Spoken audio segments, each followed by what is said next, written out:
I'm at Grace Church Road. I went to Waynesboro to bring this man down to this address, and now he's trying to force his way into a house. I'm afraid to move my vehicle.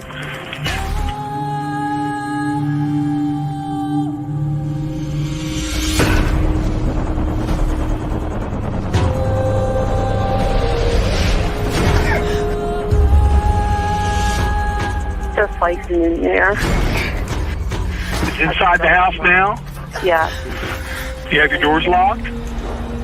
It's open. I'm in a van. You need to make yourself safe, okay? Even if you've got to drive away from there to get away from him and close that and lock that door. Do that for me now, please. Okay, wait a minute. Okay, boom. And welcome to the second live today, right? Of course, this wouldn't be alive if it wasn't for that Tom Webster's in the house, yeah? I'm just picturing right now him in his recliner instead of like here with us or anything like that, yeah. Sitting in his recliner. So now oh, hold on. As I'm talking, my husband's sending me photos. A little bit more important. Sorry, people. No, just How is everyone tonight? Make sure you don't put them on screen by accident. No, he's fishing right now.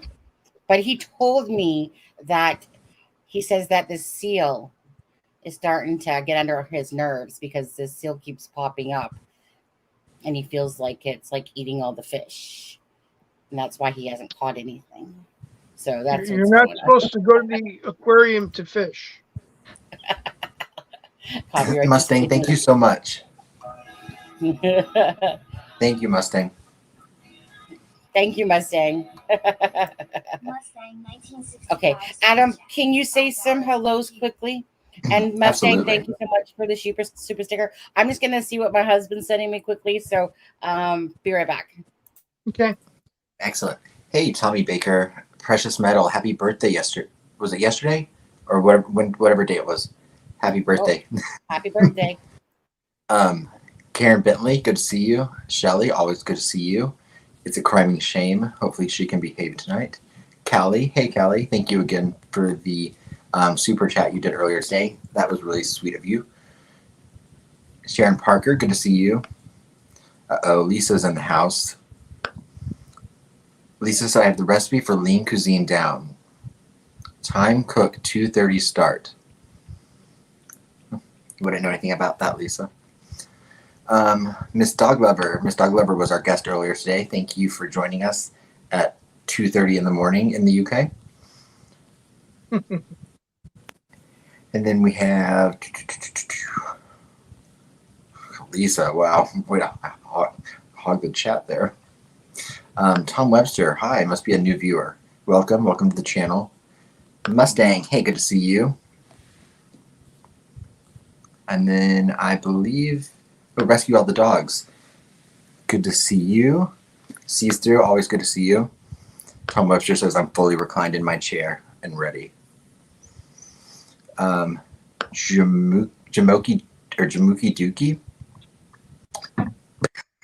Interesting name. Hey Jess. Hey My Wrench. Hey Sultana. Hey Boston Christian. Did I get everyone? I'm sorry if I... Oh, hey, True Crime Housewife. Andrew Best, good to see you. Sharon Parker. I think I am down to the bottom of the list. Oh, and Joan. And then everyone, please welcome Lewis. Lewis, good to see you. Thank you. Save the How are best you for doing last. tonight, Adam? I'm good. I am good. Were you off today or did you work? I took care of my niece today. Oh, okay. So you I had a guess you fun could call full it. day. I'm sorry? So Yeah, you we had a had a good fun day. full day. Yeah. Yeah. Well, that's good. Did you do anything So exciting with them?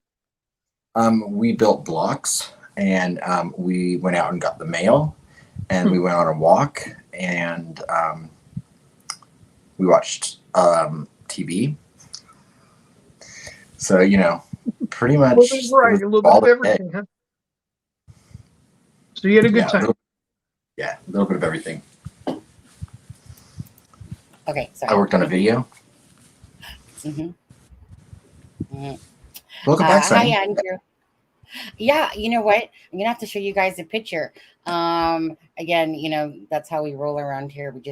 We'll talk about Delphi and all that stuff, and give you an update on the Anna Walsh case as well. And Andrew Best, if anyone doesn't remember, Andrew Best is Blaine's good friend, like a family member, and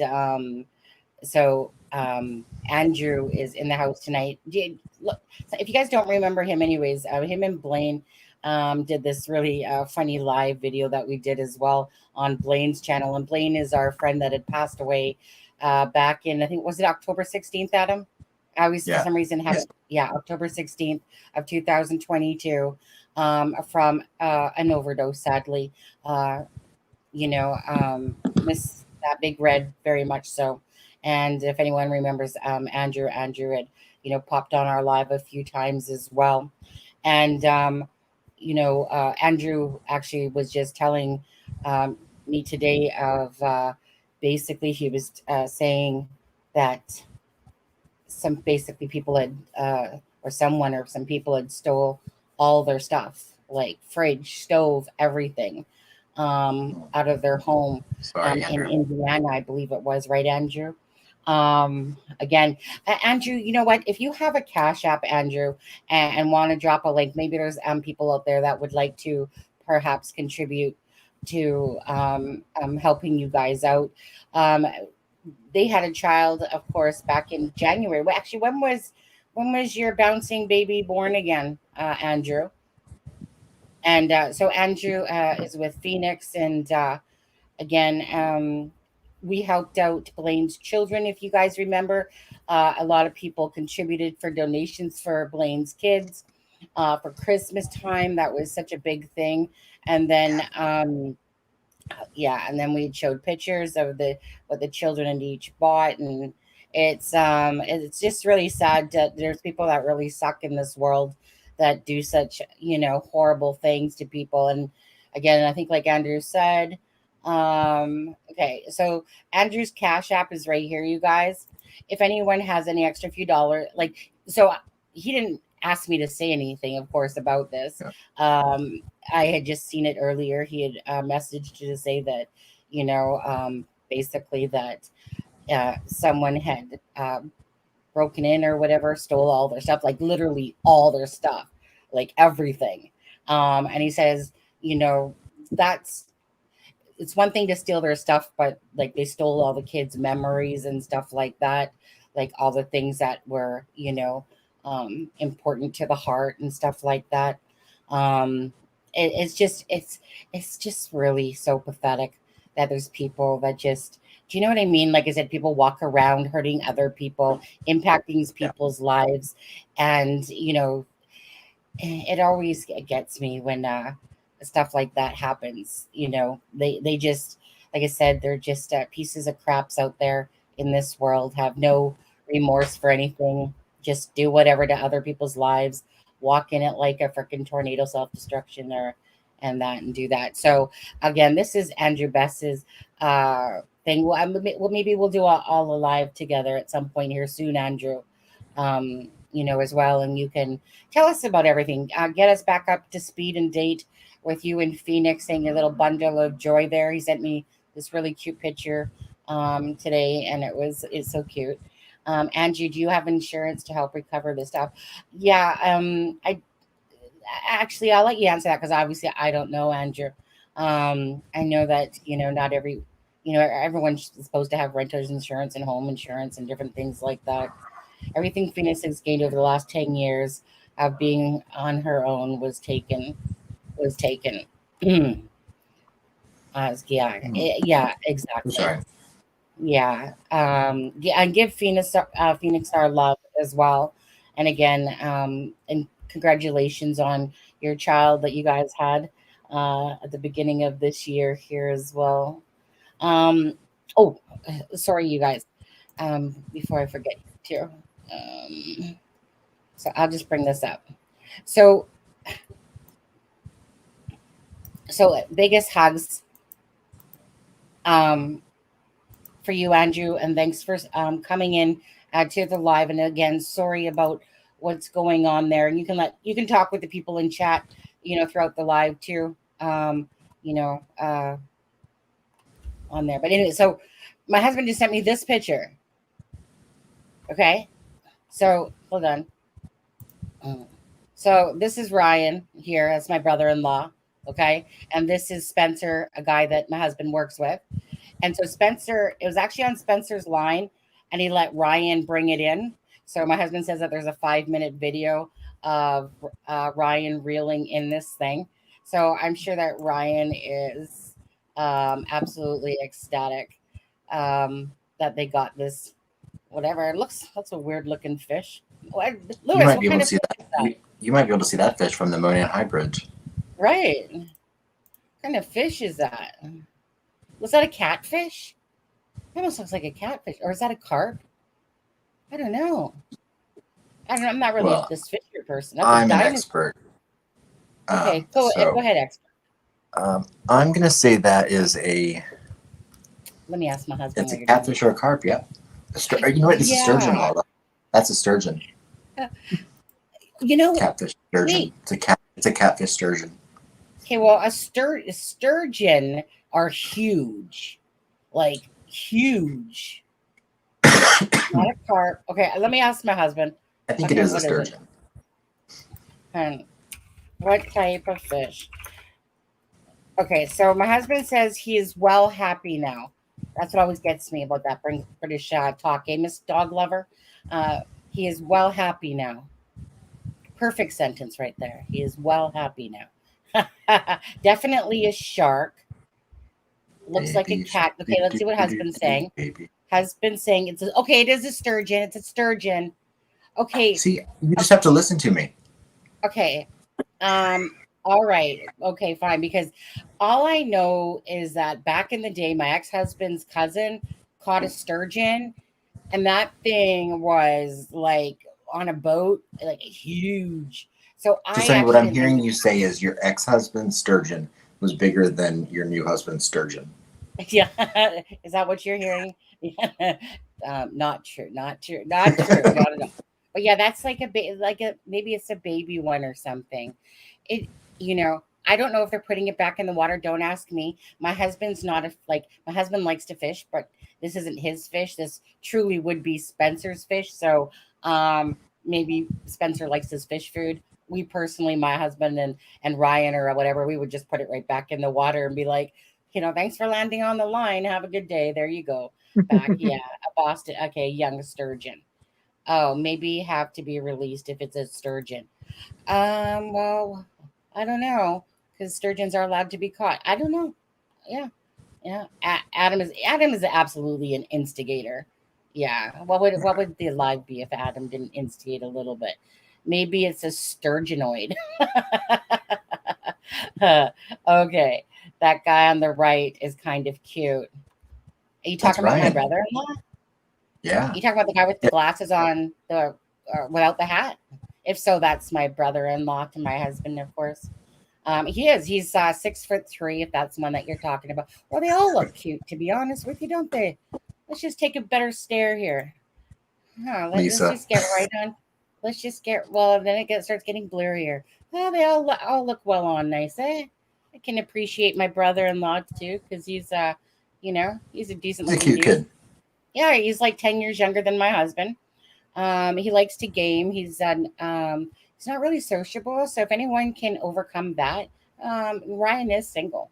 And I'm not sure he's ready to mingle because he likes the computer too much.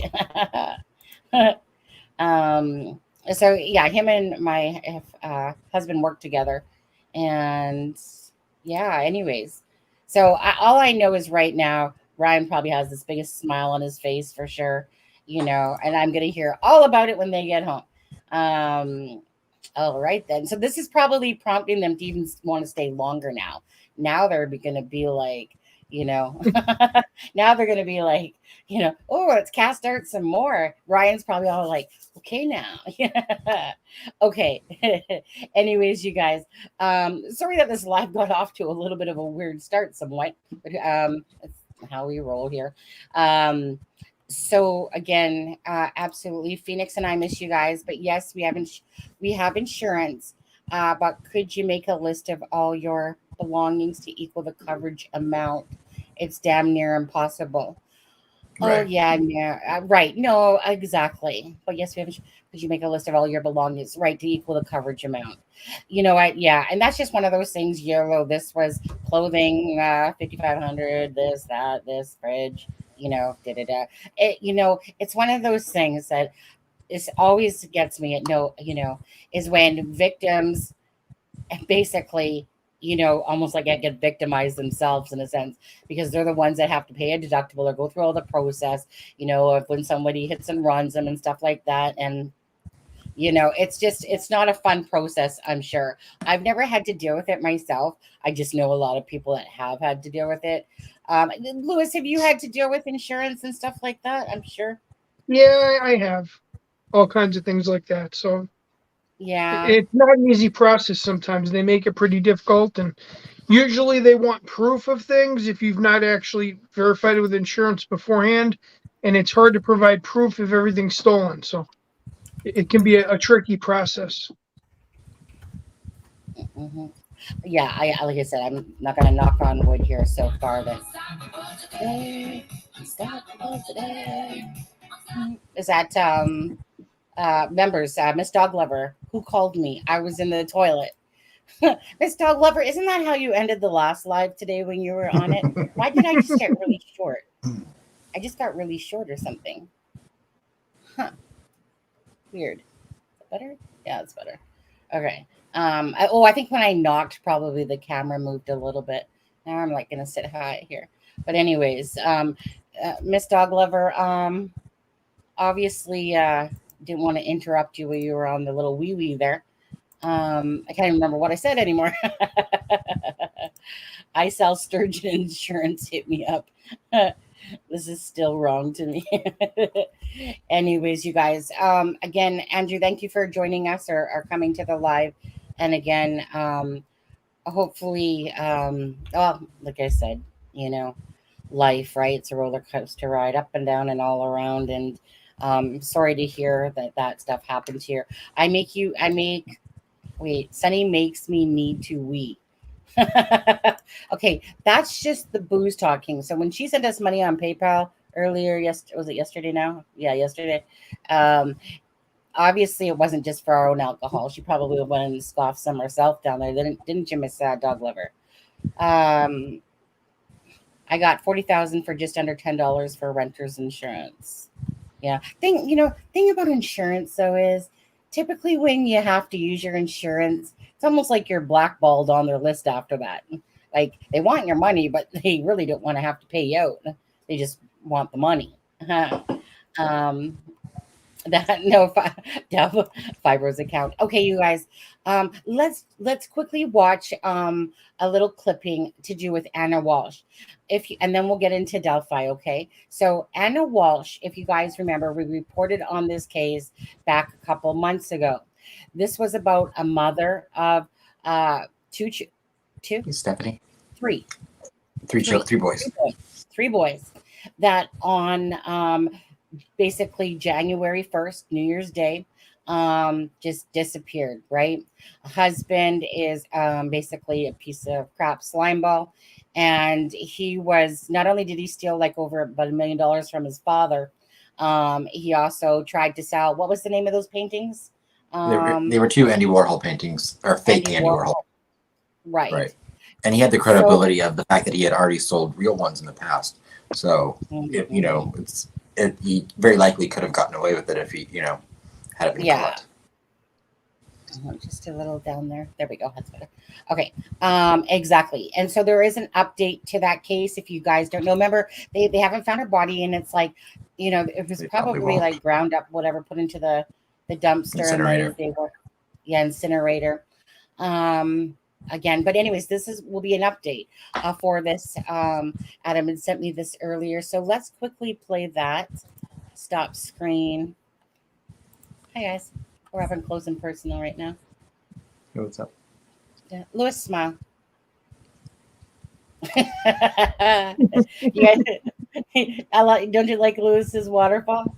He's like right behind us, and then Adam got his green on, and I got the whole little waterfall green thing as well. Yeah. Okay, Tom, you think Tom's itching? And he's just like, come on, keep it on point. I mean, we're not 48 minutes in yet, so we're good. Yeah, we're still good. We're still good. Okay, so let's hit share screen here. 43 minutes. And then we'll play this. I'll play this clipping, you guys, okay?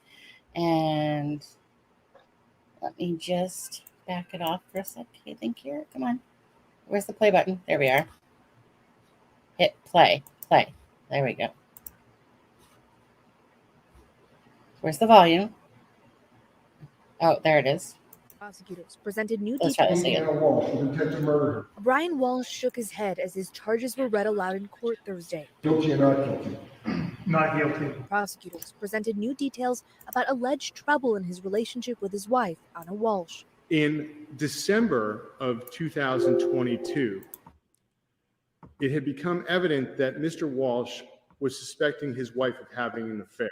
Assistant District Attorney Greg Connor said on December 26th, Mr. Walsh's mother, with his input and direction, hired a private investigator to surveil Anna in D.C. The next day, investigators said one of their children's iPad was used to research best and worst states to get divorced. 3 days before Anna Walsh was last seen, detectives said she shared plans to leave her husband. She became uncharacteristically upset and told her friend that she believed that Mr. Walsh was going to be incarcerated as a result of his federal case, and that she was prepared to leave him and take the children to Washington, D.C. Anna Walsh was last seen on New Year's Day by a family friend who left their house at 1:30 in the morning. About 3.5 hours later, more research on the iPad about disposing of a body. Prosecutors noted Brian Walsh would benefit financially from his wife's death.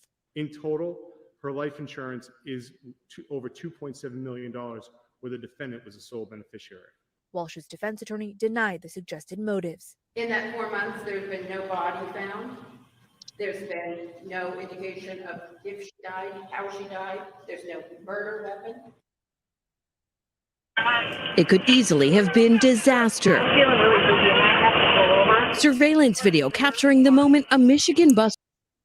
Oh my gosh, did y'all see that bus? I know we're talking about Anna Walsh, but did you see that bus thing? That was insane. No, sorry, because I didn't realize it was going out. Yeah, I was asking my husband about it. What was it was that? a bus driver had a seizure while driving. There were 65 kids on the bus, and a 7th grader stepped up and took control and got in and steered the bus and put his foot on the brake. Okay. We need to go back to that clip then. We need to go back to that. I got to see that. Hold on. Roll the tape. I'm really just trying to annoy Tom. Hold on, I got to go back to that. So really that happened? Yeah. Okay, well, hold on. Let's go back to this one again. Let's hit, there we go. Okay, let's go back to this. We got to see this. Okay. Come on, are you popping up there? Come on, let's go. Let's go. Where's the play button? Why is it lagging? Come on. You can do it. Let's go. Come on, let's refresh. Okay. Okay, come on. Where's volume? Charges were read aloud in court Thursday. Guilty or not guilty? Not guilty. We'll just watch this for a second presented again. new details about alleged trouble in his relationship with his wife, Anna Walsh. In December of 2022, it had become evident that Mr. Walsh was suspecting his wife of having an affair. Assistant District Attorney Greg Connor said on December 26th, Mr. Walsh's mother, with his input and direction, hired a private investigator to surveil Anna in D.C. The next day, investigators said one of their children's iPad was used to research best and worst states to get divorced. 3 days before Anna Walsh was last seen, detectives said she shared plans to leave her husband. She became uncharacteristically upset and told her friend that she believed that Mr. Walsh was going to be incarcerated as a result of his federal case, and that she was prepared to leave him and take the children to Washington, D.C. Anna Walsh was last seen on New Year's Day by a family friend who left their house at 1:30 in the morning. About 3.5 hours later, more research on the iPad about disposing of a body. Prosecutors noted Brian Walsh would benefit financially from his wife's death. In total, her life insurance is over $2.7 million, where the defendant was the sole beneficiary. Walsh's defense attorney denied the suggested motives. In that 4 months, there's been no body found. There's been no indication of if she died, how she died. There's no murder weapon. Did assault and beat Anna Walsh with intent to murder her? Brian Walsh shook his head as his charges were read aloud in court. Wait, what Tuesday. the heck? Guilty or not guilty? Ahead of the end of Title 42 after COVID restrictions are lifted across the country.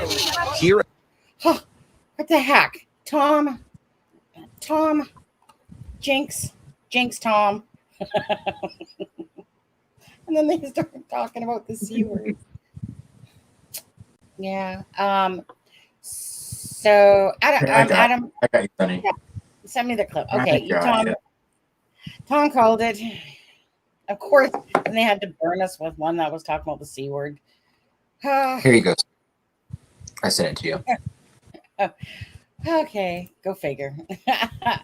Okay, so let me just take a quick blue here. Sent an attachment. Should have just done it that way.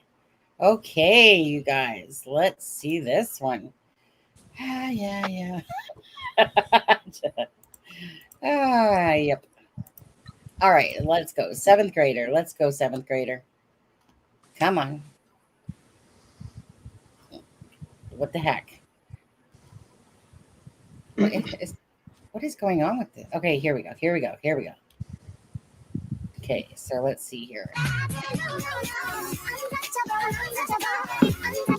Oh, yeah. Skip ad.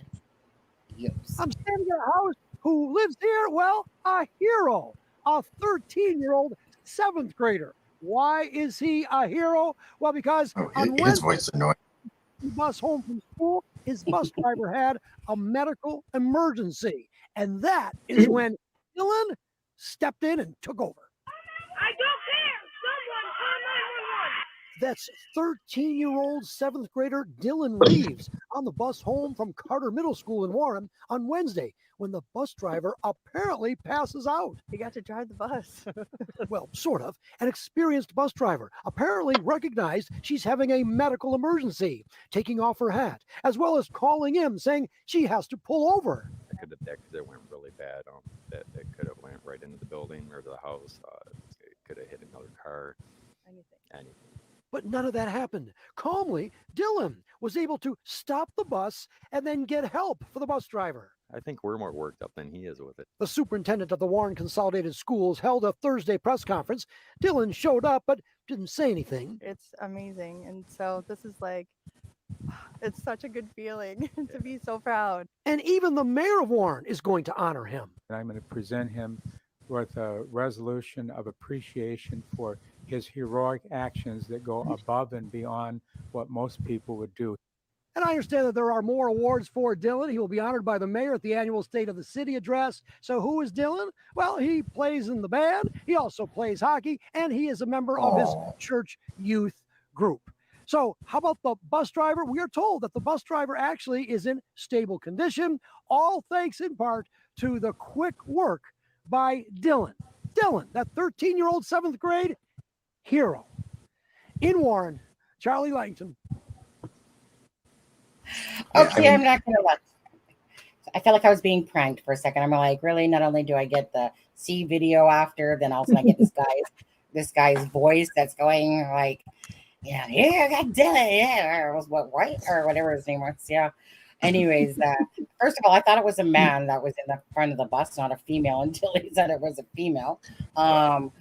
Yeah, and then it was like, anyways, amazing. Honestly, when a child literally, reacts just that fast to go help out, and he's like, yeah. Tom apparently wanted to see the kid wait 30 seconds before he took over the bus. Yeah, I told me to see more kids falling out of their seats first, right? Yeah. The kid is probably swimming in seventh grade DMs. Yeah. I mean, good for him. He's in the van. He's going to need it. But what a feeling, honestly, for this child to like I said, I mean, after it happens, and then like you said, to have the mayor, is going to appreciate him, and the parents and whatever. So anyways, good on the child for doing something like that. Because again, there's quick thinkers, and obviously he was one. And I mean, even I was sitting there going, literally, he's like looking for this whatever, the brake thing or whatever on the bus. And anyways, so good on him. And aw. those type of stories are really heartwarming. Absolutely. I wouldn't have been able to get up there because I sat in the back of the bus. Yeah, I would still be trying to figure out which one's gas and which one's brake, to be honest with you. Just But kidding, yeah, your bus is yellow. Yeah, I feel like Tom was the bus driver of your bus, and then Tom was bouncing you up and down in that bus. Actually, you guys ever sit in the back of the school bus, even to school, and honestly, you hit those bumps, and it's like woo. That's where the cool kids. Yeah, That's where the cool kids sit. Yeah. Yeah. Anyways, that's so sweet. Good on the kid. And again, next thing you know, he goes from probably just your average everyday, child to, this big little celeb now. So he's probably walking around blushing and stuff like that, as everyone's, how it is. Okay. So back. So as for the Anna Walsh case, you guys, going back to that, okay. So again, over $2.7 million dollars of life insurance on Anna, and then he had his mom hire an investigator to follow her. But of course, he's innocent until proven guilty in a court of law. Of course, he's not guilty. Wasn't it crazy to see his hairdo all of a sudden looking all clean and proper and stuff like that? Aspen on the short bus isn't that.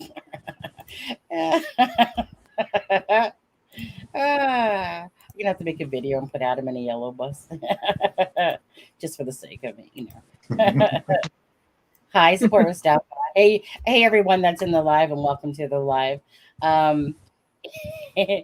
Pretty sad that the children had to be placed in the state care, even though, absolutely, this is what always just pulls at my hearts, is when the children, same thing with Summer Wells case and stuff like that, when these children are, well, I wouldn't say in the Summer Wells case, it was probably such a great life, but it's their mom, it's their dad, but in this case too, like their mom was prepared to leave because again, just a shady piece of crap.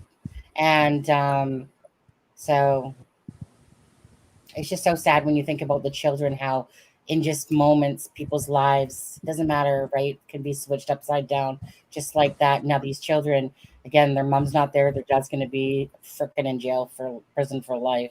PI surveillance is $200 an hour.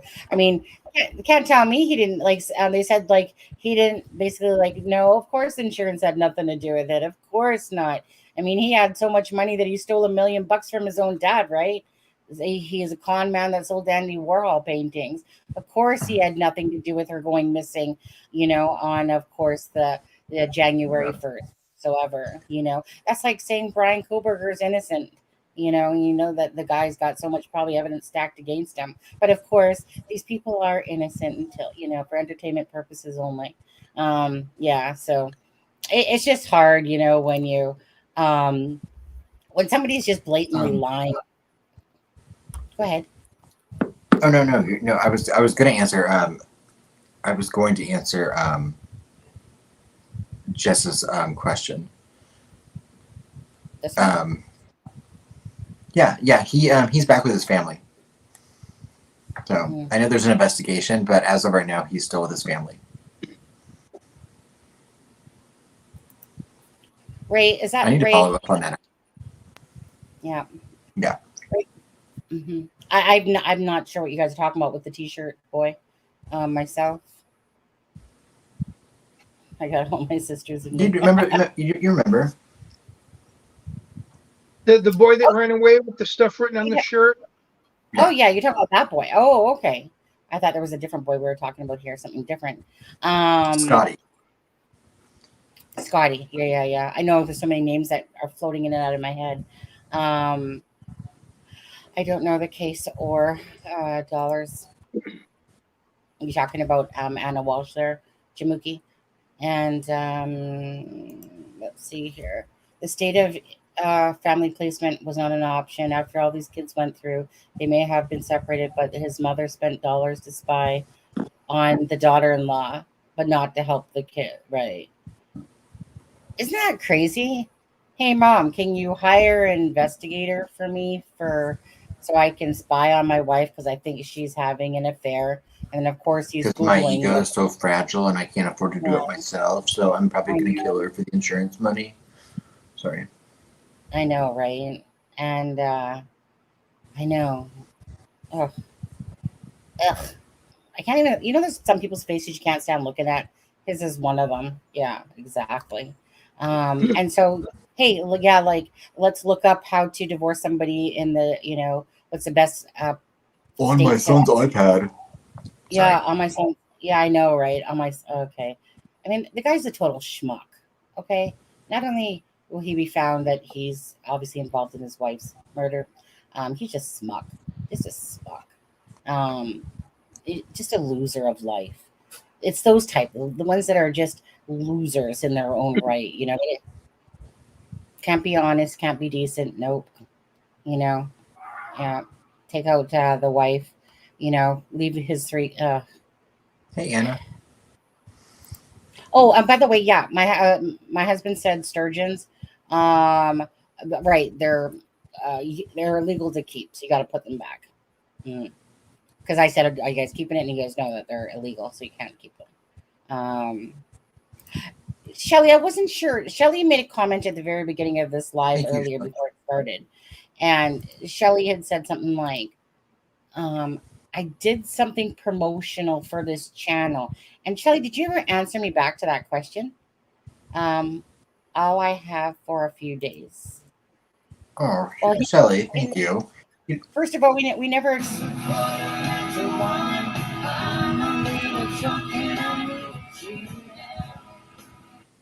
Shelly Super Chat, $1. Thank you. Thank you, Shelly. Shelly, we never expect anyone to ever add a donation, meaning it's only for the people. If people want to donate because they like watching the channel and want to help it out and stuff like that, obviously it takes money to whatever, but it's really nobody's responsibility at the end of the day. It's only if ever people want to, but never would we expect someone to be like, here's my last few bucks or something like that. No, of course not. Just being actually hitting that like button and being a loyal supporter helps as well, like for the algorithm and stuff like that, or just being a loyal supporter of the channel and stuff, so don't ever feel like you do have to do that, but since you did, thank you so much, Shelly. And yeah, absolutely appreciate that, but don't feel like you need to, please. Deb, on the other hand, is an expectation. Tom, I'm still waiting for that deposit of 9.9999. Close, just one. If you take off Shelly's dollar, Tom, you only have 999,999 to go. So yeah, as Tom sits there in his laid back recliner, taking it easy. Yeah. Or maybe we should just ask. What was his name? Oh shoot! Well, now what's his name? Walsh. Well, Adam Walsh's husband. What's his name? What's his name? Sorry. What's the guy's name? Brian Walsh. Brian. Why can I think of that all of a sudden? Brian Walsh. Yeah. Maybe we should just hit him up, right? Hey, Brian, you got it? Yeah. Here to donate to the channel as we bash talk you. I haven't hit the like button yet because I don't like it yet. Oh, such a smart ass. We're at the 40. We're at the 40-minute mark, so we'll get into Delphi in about 10 minutes, Tom. Yeah, Tom. Yeah. Okay, you guys. Okay, let's go on to Delphi. Delphi. So there was this thing that came out today on Docs Pop, and it said letter, Westville Inmate letter. Now, of course, I emailed right away to be like, hey, send me a copy of that letter if it's available. And pretty much within 2 minutes, I got back an answer. No, it's confidential. And I'm like, So I'm curious. We don't. What? Tom. Go ahead, Tom. I was What's saying, Tom saying? Tom said, how do we know Rick is the inmate who wrote the letter? We don't. We just know that it's on his docs pop. So clearly it was either to him or from him. Yeah. Yeah. So what do you guys think about that? Like, just Lewis, what do you think? If you're seeing on what exactly did it say? That's exactly what it said. Westville Inmate letter. That's it. That's it. All it said, and it's being kept sealed, at least for the time being. Maybe it's in jailhouse. But it was worded as inmate letter. Yes, that's kind of interesting. It is very interesting because it's not naming it coming from the defendant or from a third. That's kind of an interesting thing. Could it be a jailhouse informant? But he's not really been. He's not been around other inmates that we know of, at least. Well, inmate letter might not mean it's from an inmate. It might be that it's referring to a letter concerning an inmate too. It could be from somebody inside the prison, or a psychiatrist. Like somebody that's there or looking over, or an inmate that is at a higher enough level where they're actually in charge of looking over people. Like when you've been in there a long time, you get classified with different ratings, and they give you different positions depending on your trustability level. And being that the section that he was being held in, he probably had somebody assigned to watch over what was going on. He did. I forgot that. Thank you, Tom and Shelley, for both pointing that out. I'm almost wondering if that's the way it's worded. I almost wonder if it's whoever was in charge of watching over him maybe had some concerns and wrote a letter to the court because they were not addressing it personally at the prison. Right. So that could be an issue. Would make sense, yeah, and it would make sense as to why it's on his court docs pop. Yeah, definitely. Yeah, that would be a reason for that. So what did you say? My gut call is it's got to be somebody that's in there that had some concerns that is not connected to his legal team. Yeah, I figured it was either probably some sort of other inmate, saying, writing something about Richard Allen, or it was a letter of recommendation from a doctor, in regard to Richard Allen. Yeah, just the way it's worded, there's inmate letter though. That makes me think it's somebody that's doing time there. Same. Yeah, like that. It's right because it says Westville inmate letter. Yeah. So it's kind of what you right. I mean, would be really nice. Like you've got what they call jailhouse attorneys, and there's people that are in there, they're lifers that have dedicated their time in there, they're changing their lives around, and all they do is study law and all the loopholes and all the things. And if you've got somebody at that level that was watching him that felt something was not right, they would probably write a letter addressing the court, and they'd know exactly what to do to get that letter heard.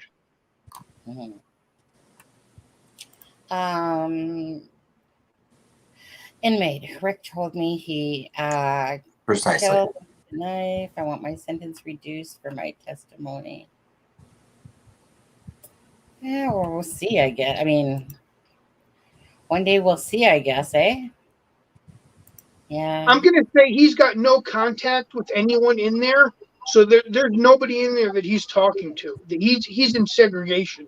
The only person that's going to visually see him is whoever's been put in charge of keeping an eye on him. Right. And I even assume that person is on no contact with him verbally. Right. Westville inmate letter.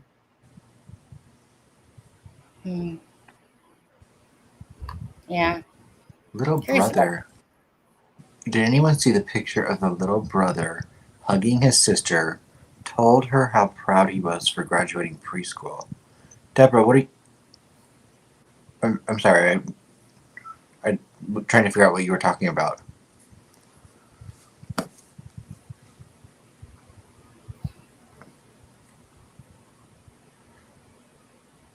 Is that like just a random thing in the middle of? Yep. Yeah. Hugging his sister told her.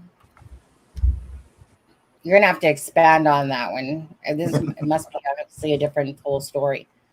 If so, I have no clue. No brother, yeah. Yeah, just expand on that one if you could, Deb. Must like obviously some sort of story that's out there.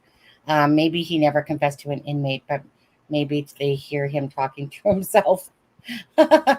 Brady woke up in the middle of his sleep and started, I'm so sorry I did it. And as I was saying, Shelly, as for I know that those rumors have been out there about water being found in one of the girls' lungs. My only thing I will ever say about that is those come from rumors about someone that said they had seen the coroner's report. But then again, that person can never produce the coroner's report. So until I see that with my own eyes, I won't believe it. I mean, it would make sense that, I'm not saying it's improbable or impossible, but I don't think that it's very beneficial or helpful to go around spreading rumors that you can't corroborate.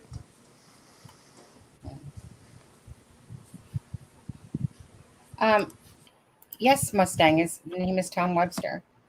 But we're gonna let him stay. He's a good troll. He's an okay troll. I'm not saying that in general. Adam, probably a thing that, and I don't have it with me, but I think I sent it to you, Sonny, months and months ago. If there was a rumor about one of them having water on them, originally, I forget the name of the Facebook group. It's one of the county protection service groups. They posted a thing, and it's actually still up on their site, showing the location of the two bodies when they were found. And it shows one of the X's actually being in the water at the time. And I think that was just a clerical mistake, but that was on Facebook for quite a few weeks in the beginning there. Yeah, Do you remember you're talking about the one with the picture with the X. One was near the bridge. The other one was, the other place. And it was like, it was reshared or reposted by, was it Tara or something like that? Tara shared it, but it was originally posted on, I think it's one of the county's safety and preservation, sites on Facebook. One of their groups. Yeah. And I remember that because that confused me because I had never seen that. And then all of a sudden you're seeing an X near the bridge, and you're seeing an X over to the like almost near Weber's house or whatever. And then and it shows two separate locations for each one. That was a very odd thing, and no one ever came out and corrected that, at least that I remember hearing. But it's still up on the page if you go back far enough. Again, one of our favorite troll. This one I think was in here not too long ago. It sounds like you little troll have the issue with colored people. I don't think it's us. Pretty sure it's you, but give yourself about, 10 seconds. Thank you, Laura Ann. Laura Ann Super Chat. $4. Oh, thank you, Laura. Thank you. I love that you can pronounce corroborate instead of calibrate. Hold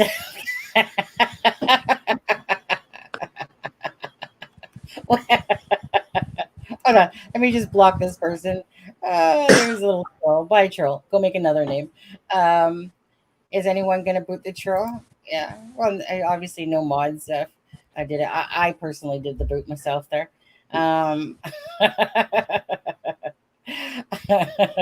Adam, you good? You good? I'm good. Sorry, that just made me laugh. I know. But thank you, Laura. Yeah, thanks so much. Hey, troll. Oh yeah, so is my son's girlfriend. I don't appreciate your lies. Yeah, isn't it funny like how pathetic people's lives are that they actually come in and do stuff like that? Honestly, it just makes me laugh because again, they could be doing anything with their time, but instead they just want to come here or maybe to another channel, and do that. So whatever. Let's see here. So the autopsy results in this case would be very helpful, not the photos, just the report. Yeah. I mean, again, like Adam said, unless we actually see something visually ourselves, other than that, sorry if it's not there on paper to show it truly. Because remember when the fake reports were going around, you know, um, of Abby and Libby, and those fake results or whatever were going around. So, yep. Isn't it amazing what people do, though? Yeah, exactly, Anna. A lot of hate, a lot of poison can fit into a username. But I have to say, if you're gonna be a troll and you're gonna make a fake name, be more creative. I know. I mean, that's all I'm gonna say. I know. I mean, it's like you're looking at it and you're going, "Is that the best you can do? Come on, Right? now." Like that's your A game. Like you literally, like you did that. Like, good job. Yeah. Idiot. Well, it's simple things, I guess. I make simple minds. Like this person, I'm sure is, obviously this person's a brainiac for sure. Well, I was wondering if that was heck of a lot of poison can fit into a use. Yeah, right. Ray, I was busy telling them off in my post. I'm asking for action. You guys. Exactly how stupid. Anyways, whatever. Like I said, it just to me is like if somebody wants to spend their Friday night coming into here for what, less than a minute, usually before I block them or something like that. What does that say? Come on. They obviously, like I said, I don't know if they go into other channels and do the same thing. Don't know, don't care. Either way, it's just like it's such patheticness to me that it makes me laugh actually on just how pathetic some people really truly do go to all levels to race around, especially with Delphi. What a bunch of cuckoos. It's tamed down quite a bit, but definitely Delphi has had its quack jobs to it, hasn't it? But then, I mean, look at that. I know, but look at that case with those podcasters that lives were taken by some guy that was following them, and then all of a sudden in Washington or was it Oregon or it was either Portland or Washington. Yeah. So we think it's about Alan's health or someone's observation. Oh, there we got another one. Oh, do we have another one? Look at that. Oh, so good. As dim-witted. That's an insult to Tobe Lesenby. Yeah. Well, honestly, just looking at those, it just shows me, what this person that's posting it, whether it's a he or she, or maybe it's a them, this, that, I don't know. Honestly, is that the best you got? Come on. No, they would be more creative. So how many accounts do you have subscribed or to this? Because obviously you had to prepare for at least 20 minutes to be able to come in and talk. Anyways, let's just get you out of the way as well. Yeah. Oh, did somebody else? Mustang, I don't think so. Mustang, I don't think so. The punctuation was too good. Who? Michael? Who? No, that one. Michael. Yeah. Anyways, let's not even care about that person now.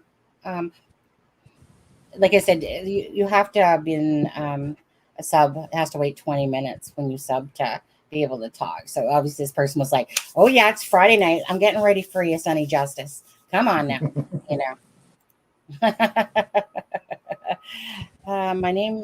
My troll name is Yura or whatever, with a profile pic of a dancing Russian guy. Say the name out loud. So if you see that, it's me. Oh, you're a psycho?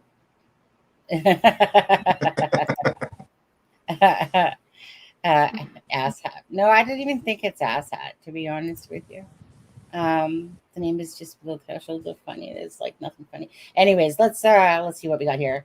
I just got Adam's comment about Michael. That is funny. Wait, what did you say? I wasn't talking about Michael.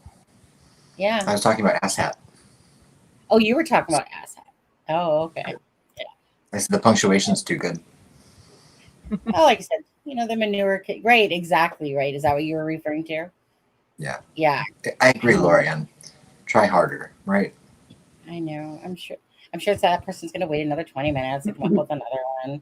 Someone obviously is really bored. Did their channel get taken down and, they're maybe blaming me again or something like that? Yeah. I'd have to watch Care, and I don't. I was just saying to Adam today, I literally couldn't tell you.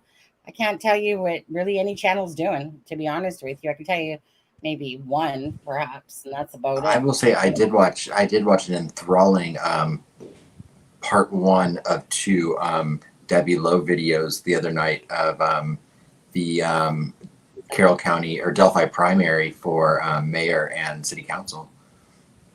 It's going to be an interesting race. Did you stay awake for him? Absolutely. I was gonna say. Debbie Lowe is down there doing God's work in Delphi. She is recording every one of those meetings. I still haven't watched her. And I commend her for it. Yeah, still haven't watched it. I'm only remembering now that you sent me something. Hold on. I'll take this picture down because I'm going to move it on to Adam's things here. So, Adam, you sent me these. Okay. Jess, I just want to give Jess another moment here. Jess, are you good? Do you need any other, you need a frontal shot or, oh, there we go. Ooh. Oh, yeah. Well, you know what? We're just going to block you now because I don't got time for you, to be honest with you. Accidentally blocked. Hold on. Block user. All right. Whatever. I think Tobe has a boyfriend out there. I think so, too. Maybe it's Tobe. Yeah. Would that be a fanboy?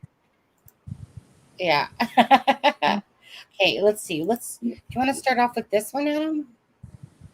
Oh, yeah. So I've been going through, I think we all, like anyone that's looked into this case, I think we all have, countless things from the past 6 years, or in my case, the last year and a half, that we've looked into, since I've been on YouTube, and I really started looking into this case. I just have so much material that I'm now starting to go back through just to either kind of look at it in context of what we know now after Richard Allen's been arrested and having gone through all of the Anthony Schott stuff and Keegan Kline getting ready to have a sentencing. And so I've just kind of been looking through stuff just to kind of corroborate it or to debunk it and get it off of my camera, which I'm still not deleting anything. But so I found a couple old screenshots from Cheyenne, because we've been talking a lot about the witnesses that are talked about in Richard Allen's PCA, and Cheyenne's not mentioned in there. But there have always been rumors about what Cheyenne saw on the bridge that day and what she didn't. Same with Daniel Pearson. I have all those as well, but I need permission before I can post some of that. This is just the initial post that I found from Cheyenne after the crime. And I'm not sure if it's the initial one. This is the first one I saw. Okay, so my bad. When I put my thing on earlier, it obviously didn't save. That's why the person was able to make different names and just keep coming back in.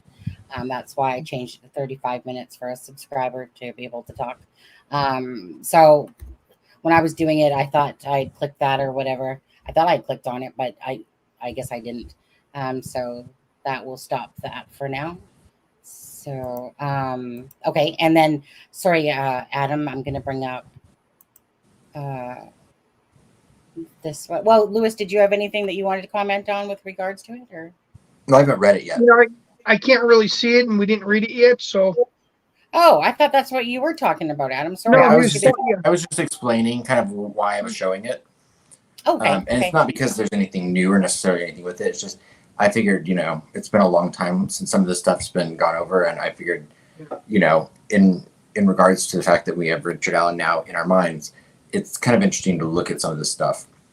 And anything that's underlined here, I didn't underline. That's how it was sent to me at the time.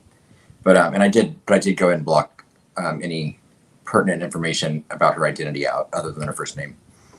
Adam, before you jump into that, like you said, you're going back to it, looking at after you get the Richard Allen information, and then it's even a complete different outlook for people that looked at the stuff before we even looked at Keegan Klein or any of that. So there's an even different group of people with eyes looking at this stuff from before you were into this that are going to see it differently now. Yeah. So I think bringing this up is a good thing. Yeah, and trust me, I mean, you know, most of the people that I talked to in this case, I mean, most of them have been around since day one. So it's, you know, it's been invaluable to have the perspective of so many different types of people in regards to what, you know, it's amazing to me how many people are such a wealth of knowledge when it comes to some of the early stuff in this case. Who dis being one of them. But I can read this. Yeah, who dis? Yeah. So it's cut off a little bit on the ends, but I apologize. It says, first off, my initial response is, why didn't you message me? You clearly have my entire name, so I'm pretty positive that you have found a Cheyenne. But thanks to you, I have everyone and their brother in my inbox acting like McGruff the dog crime. Second, I did report my findings to the police station as soon as I heard the news. 2 weeks later, a detective came and spoke with me for a lengthy amount of time. I showed him the pictures I took and explained what I saw. I described my car and other vehicles around me, plus other information that is none of anyone's concern. He has my contact information and is able to use that to his advantage. Third, how is my pictures weird? I'm an avid hiker and nature enthusiast. I enjoy architecture and other outdoor photography. I am in love with the outdoors. And referencing why I was there on that day when I should have been at work is completely closed-minded. Not everyone works a factory job or even an office job. That just so happened to be a warmer day and I was off work and went to enjoy it. Also, your story is false about who was there or what I seen. I wasn't alone. I had my best friend who happens to be female with me. There was another heterosexual couple there, which means I saw a male and a female, who surprisingly I knew as well. And before you dig into the situation, they have spoken with a detective. Well before, and that's where it cuts off. And then the next picture that Sunny's going to put up is of a direct message from Cheyenne. Is it? It starts with "so people." Yeah, this one. So this is just, it just says, so people are saying it's weird that no one was on the bridge looking for the girls at the time you guys were there, and they are wondering why. I thought it was weird too that no one was looking for them at 4 p.m. And Cheyenne said, nope, they were just sitting in the car. If it was my son missing, I would be asking leaving if they'd seen him. They didn't say anything to us. Mm-hmm. True. Louis, before we go back to this with Adam here, can you just touch on too much mom she had mentioned about Strain's question? Does anyone else think that there might be underground tunnels or rooms near the bridge, like the Lovely Bones? Go ahead. Well, there is a documented tunnel that actually goes under the bridge, and there's a document from way back in an early newspaper. I want to say it was in the 30s or 40s of the president visiting, and they used the tunnel to get from one end to the other. There's other pictures of different entrances to other tunnels, but you got to understand that was a railroad service area. So there's supposed to be ways of getting from one side under to the other side of the road. I've never seen anyone actually show a documented entrance to that tunnel, but since it had newspaper coverage and it was documented as being used by the president, I have to say it exists. There's also supposed to be an area where they use for storage for stuff for the railroad that was on the other side, and that sort of correlates with that bridge that barn that's across the road that's multi-levels that has a basement level, that there are older structures no longer there that did have basements that would have at one point maybe been connected to those before they turned into barns. So, I mean, it is documented there are tunnels underneath the railroad and the area there. I don't know if that answers the question that you were asking, but. Too much mom said a few things. She just said I just was thinking, what if there was a bunker? What if there was a bunker? The guys who grew up in Delphi all knew about it, but it was closely held secret. Pure speculation. Okay, and confident and right, like, but then again, Tom, we know that the case has been really sloppy. So, does it shock anybody that it took 2 weeks for them to talk to, Shan, or however long it was exactly? But it definitely wasn't that day or anything like that. It was like I said, a couple weeks after or something. Do you remember anything about that, Luke? Or What was Adam? what was the With question, Cheyenne? sir? Well, with Cheyenne, like why did it take so long? Like for somebody that was at the bridge that day, and it took them forever to go even talk to her. When did they talk to her? Because I don't know if she's ever said when Yeah, she had. I remember she had, and it was right, Tom. It was like a couple weeks after or something like that. Okay, let me just see. Now you're messaging me something or sending me something here. Oh, I forgot there was one more like response to because there's two more pictures that are on there that I sent you. Okay, yeah, we'll get it. Okay. Did I just download that one? I found that document if you wanted me to read that too at some point. Which document, Lewis? About the underground tunnel when the president showed up. Yeah, we'll do that on another live. Yeah, we'll do. Yeah. I sent it to you a while back too, but I mean, if anyone wants to look it up and verify it, it does exist. It was in the Logansport, Indiana Pharaohs Tribune. Yeah. Oops. There we go. So yeah, the next one just says, did you see Derek German waiting for the girls? And this response from Cheyenne said, never seen anyone actively looking, just saw a man sitting in a car when I was leaving, later finding out it was a family member of one of the girls. And then there was one more screenshot that I had of, and I have more Cheyenne stuff. This is the stuff I came across in the last day. My only question was, did you not see Libby's family member parked there when you were there? I saw someone there when my friend and I left, and no eye contact or exchange of words were made. So I don't, I'm assuming that she's referring to seeing Derek in the car. Yeah.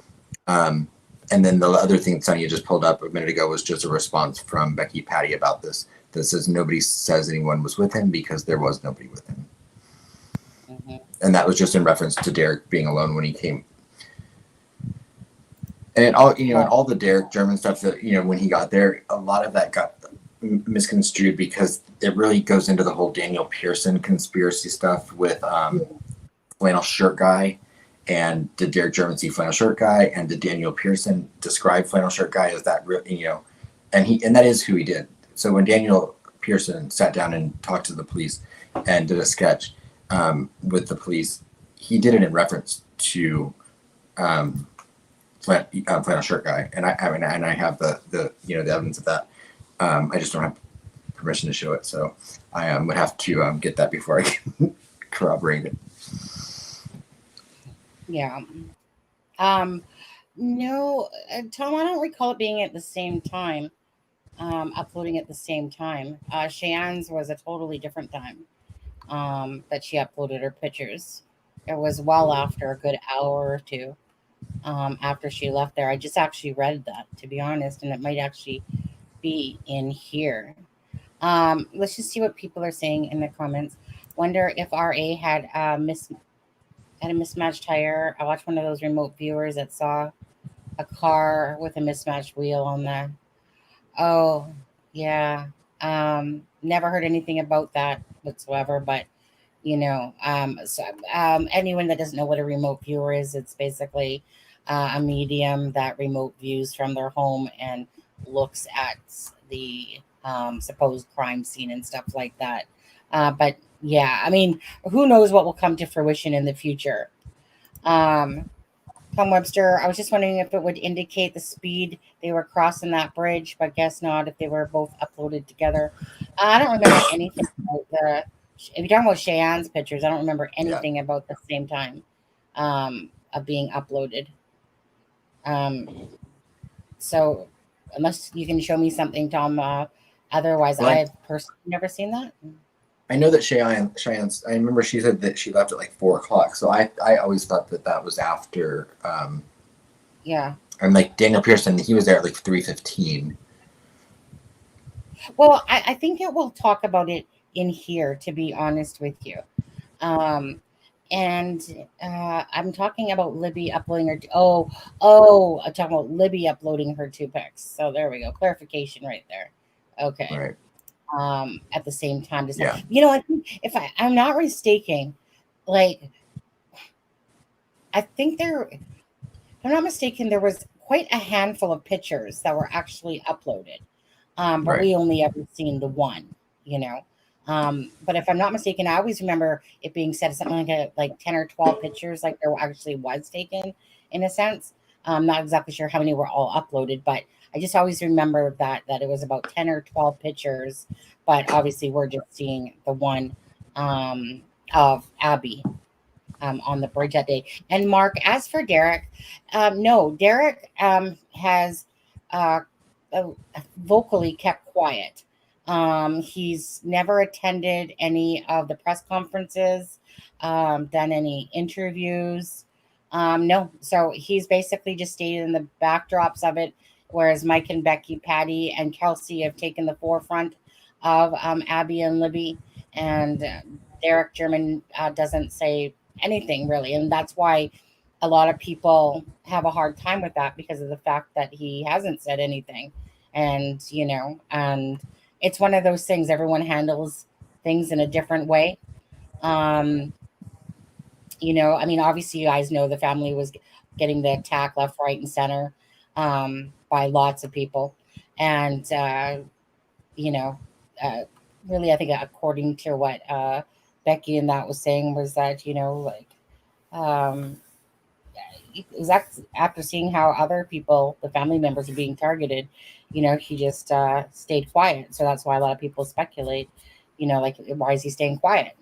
But it just could be his simple, like I said, it's not really our right to know, although it makes people, of course, want to speculate more when somebody does something like that, because most people are going to think, hey, like, sorry guys, most people are going to think like, hey, if this was my child, I'd be upright, full and center, like I personally would.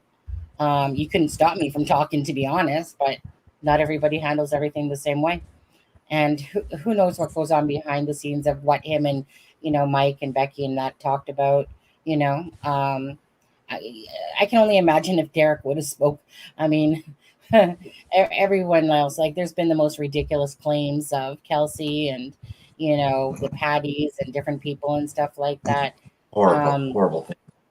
Yeah. And honestly, so I personally, honestly don't really blame them for, and it's hard for me too, but I don't really blame somebody because, again, the internet is very harsh and critical, definitely, without really all the facts. And and this is way before I ever got into this case, like, so again, maybe one time in the future, he will speak up. Who knows? I never seen anyone interview Sonny. Yeah, okay. Yeah, I thought he was at the time there talking about Cheyenne's pictures, but gotcha.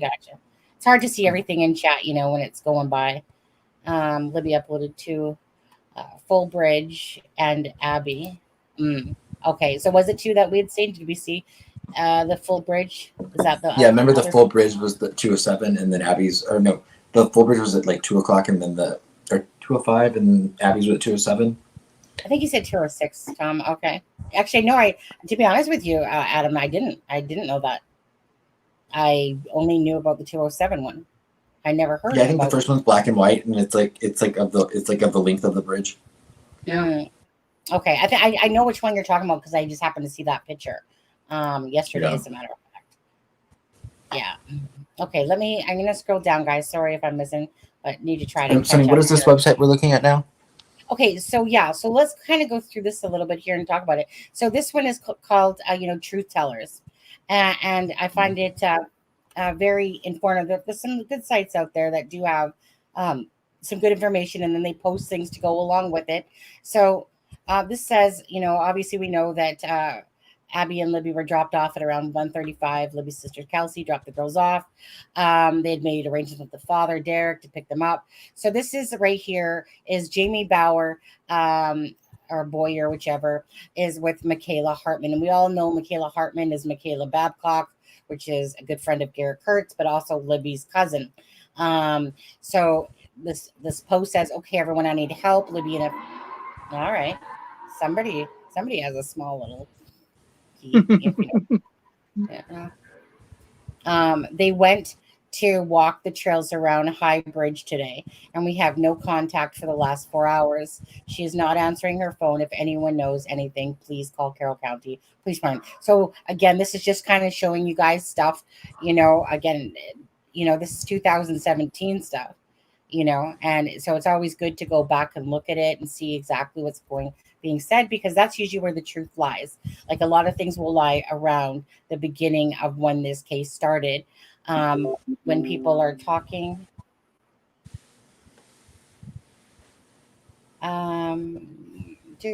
sorry, give me one sec.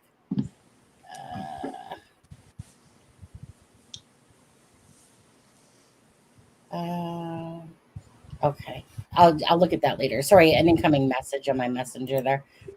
Let me come back to that. Okay, so let me go back to this. And so there we go. Okay, this is what I want here. So at 2:07 p.m., Libby uploaded 2 photos. Okay, there you go, right there. Okay. And the sad thing is that I think I read this yesterday. Uploaded 2 photos to Snapchat. Libby and Abby became suspicious of a man approaching them near the south end of the Monan High Bridge. As Abby trailed slightly behind, Libby took out her cell phone, pointed out the camera over her shoulder. Well, I don't know that we know that. And took a video. Yeah, I don't know that we know that part. But a camera over her shoulder and took a video of a man as he approached. According to CNN, Libby began recording the video at 2:33. Right. Okay. So this was a photo I was looking at yesterday. So this is what I was like, yeah, didn't I just look at this yesterday? Okay. So 2 pictures of Libby German's Snapchat at 2:07. Last thing was, Tom, get out of my brain then, because obviously this was part of what I was going to show. And, Tom had to step it up a notch. And I'm thinking he's talking about Cheyenne's pictures, because we were talking about Cheyenne. And I'm like, wait a second, I don't recall those being uploaded at the same time. And here we are with exactly what Tom was talking about. Who says he's smart? Who? So this is Kyle Smith. Added 2 new photos. To be honest with you, that guy's a big ass dick. To be honest, his name is Kyle Smith. Kind of an arrogant dude for sure. I think this is the one that was claiming he was Libby's cousin. So I asked Becky, and Becky's like, no. And I'm just like, and the guy, like, honestly, he's like an arrogant kid. But whatever. His name's Kyle Smith.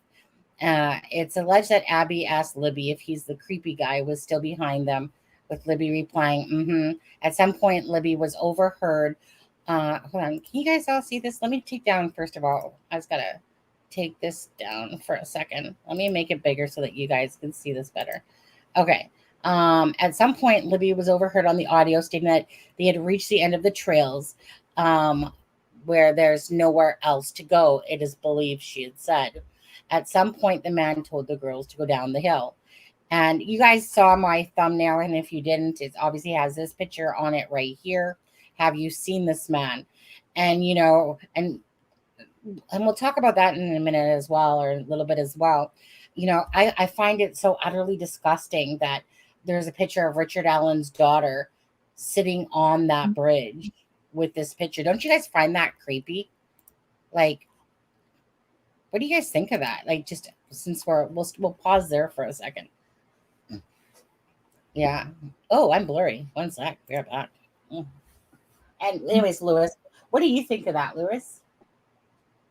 Well, I actually have to run for a minute. It's 5 to 10, so I'll be back in like 5 minutes. Yeah. Okay. We'll see. Lewis has to go lock up, guys. So he'll be back. 1 second. Adam, I think so. Adam, where are you, Adam? Oh, I was muted. I'm sorry. I'm here. The dog. There was a dog barking, so I muted myself. Oh, okay. What? Like, doesn't that just Okay, I have to. My camera's still blurry. 1 second. What do you think about that? About, like I said, just to see his daughter on that same bridge. Oh, it was disgusting. I mean, I told you that. I mean, for me, it immediate. One of the first things I thought about when I found the pictures of Richard Allen on his daughter's wedding day was how unfair it was that Kelsey German didn't get to have her sister at her wedding, but Richard Allen got to walk his daughter down the aisle. And yeah, I understand that he's innocent until proven guilty, but I still thought it was pretty despicable.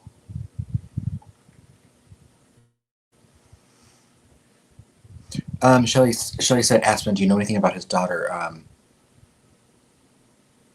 I don't know anything confirmed about his daughter, other than, my heart breaks for her as well. I mean, I've heard things, but nothing for sure. Mustang, the picture of his daughter on the bridge was taken after. Like a year later. Yeah. Oh, the grad pic. I thought I was trying to. Oh, the wedding was in 2018. Yeah, the grad picture would have been before. Yes.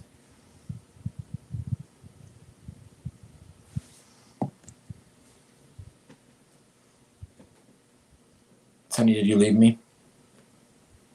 Yeah, no, I was talking to myself while I was muted. Yeah, I thought I put up that other picture though. I guess I didn't. Did I put up that picture? Thought I did. No. How come you guys aren't seeing it? How come you guys aren't seeing it?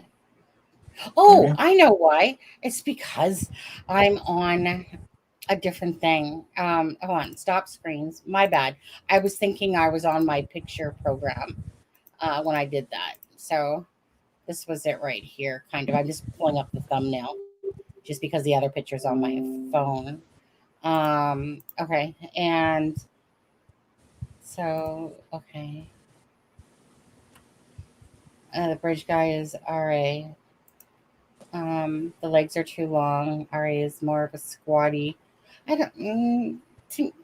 I mean, Depends on, I mean, one of the images was, and one of the BG images is stretched, I mean, so it doesn't, and the coloring is completely different as well. So, I mean, I don't know if it was helpful or not to really alter the picture to the level that they did. The thing is, too, is RA was skinnier than what the most pictures we see of him back in 2007. Not as skinny as he is now. No, right? I know, right?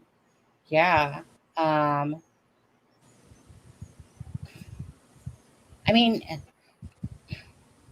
obviously in his banana boat pants or whatever, they look like freaking MC Hammer, but a lot of pictures, like I said, yeah, RA, didn't have really, in back in the 2016 area, on that, he was a lot more in shape in a lot of ways. You can tell that by the hiking pictures. Jumping Jack Flax, Richard Allen's daughter was not in Kelsey's class, no. And by all accounts, has absolutely no connection to any of the Patty family whatsoever. I believe that Brittany is 100% a victim in all of this. Yeah, and that's what I was going to say. So I wonder what she as is Kathy, I believe. Yeah, knowing that picture was taken on the bridge, like, even I wonder if she's even put that into her own thoughts about that picture that was taken on the bridge, knowing that her father is being accused of taking the lives of Abby and Libby.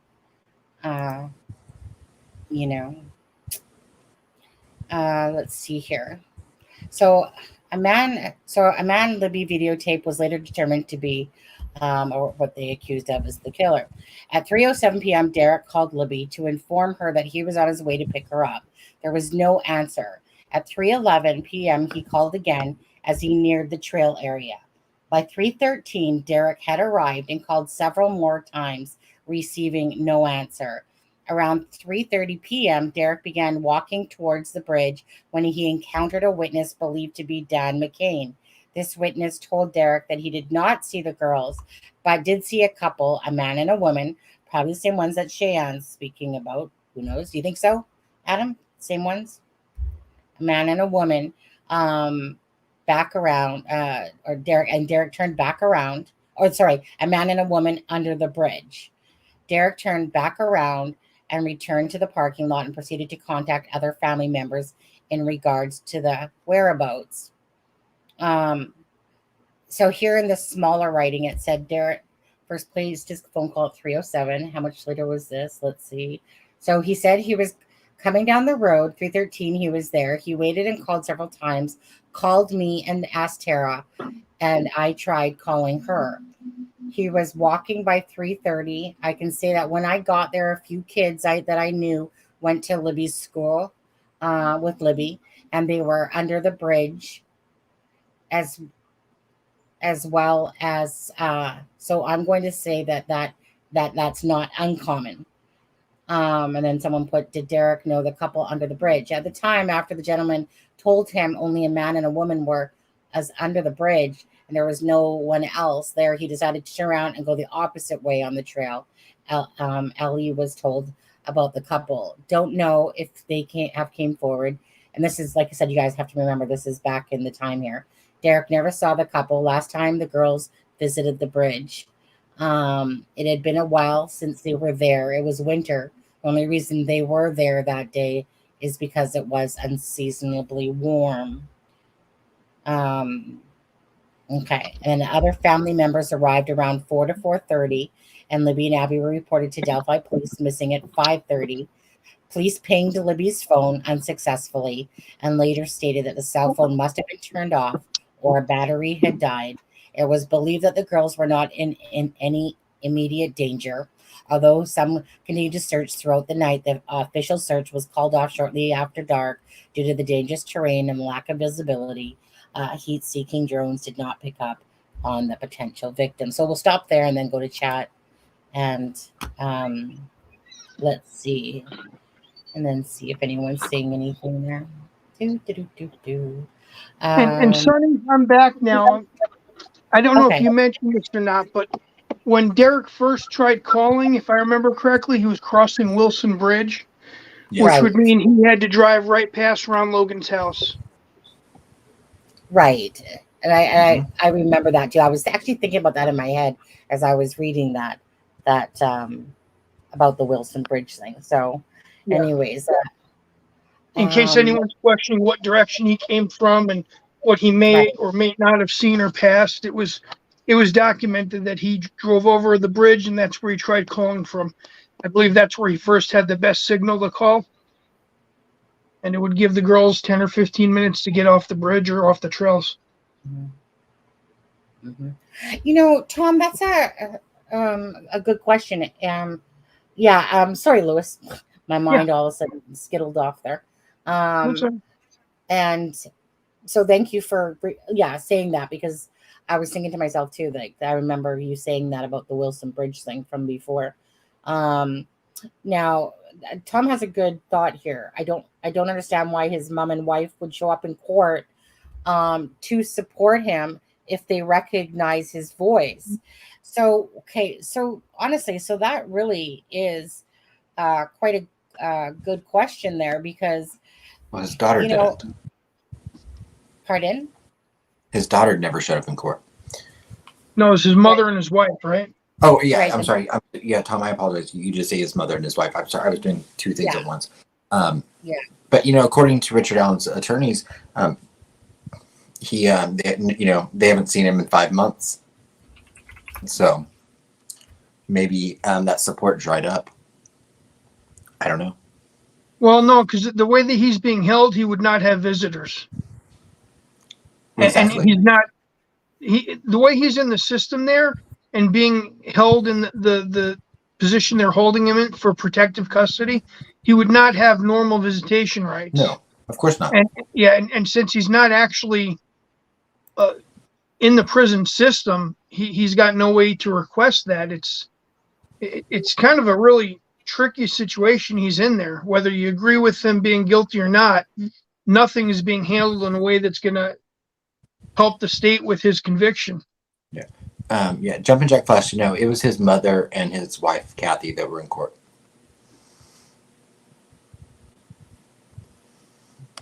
Yeah. Yeah. And we don't know how much they've helped corroborate things with law enforcement since his arrest. Because, they might not have suspected or known anything, but once confronted with, his arrest, maybe it made them, look back at things in their own life in regards to the information they were given now. Yeah. Yeah, and just to clarify, go ahead, Adam. Sorry. No, I was saying if that makes any sense. Yeah. Was it his wife and it was his wife, I believe, and his mom. Yeah. Yes. That showed up in court that day. Yeah. Yeah, not his aunt. I don't recall anything about an aunt. I recall wife and mom. Yeah. So and, I think Anna, they only have one child. Yeah, just the one. Yeah. Yeah, there was a rumor early on that he had a son as well, but they just have the one daughter. Mm-hmm. Right. Now, Richard Allen does have a young brother, biological brother, which is like he's the good-looking version of Richard Allen. Gary. Now, if I can play devil's advocate for a minute, if anyone followed his daughter and his son-in-law's Facebook page at all after the arrest, and the way people were making, it was really scary. I don't think that she or the son-in-law would even attempt to show up for anything because they were being targeted by people that lived in Indiana just because they were related. And it's kind of a scary situation when you've got threats like that being made on Facebook just because you married the daughter of somebody that was arrested. Hey, Lewis? Yeah. Do you know how sometimes I go squirrel and I'm not listening? Yeah. I was too busy looking at all these comments on this side. And so you said if anyone's been following the Facebook of the daughter and the son-in-law? Yeah, like right after the arrest. If anyone followed their Facebook pages for weeks after the arrest and you saw the way people in Indiana were making threats against them and just because he was the son-in-law, people were threatening him too. I don't think that they would attempt to go to anything at court because if it was a situation like that with people I know, I think they'd be scared to death that they'd be targeted. People were really violently threatening them because just the fact that he married into the family. Yeah. And that's the thing is that, like there's people out there that like said truly just want, the case to be solved. They're not trying to, like I said, go to people's Facebooks or, threaten. I've seen that happen over and over again. And what people do, like I said, there's some real psychotics out there for sure, some psychos, and you don't put it past. Like honestly, if I was in somebody's position too, and then you're getting messages and left, right, and center, I'm sure. Like I think of the Summer Wells case. That was so ridiculous watching what adults do. Just crazy. What you sending me there, Adam? 1 second, just gotta scroll down here. Okay, let me just bring up these couple of posts here. We'll come back to that. And nope, that's not the one. I need to go back here and here. Okay, so let's see here. Let me just stop this screen for a second, and then we'll go back to this picture again.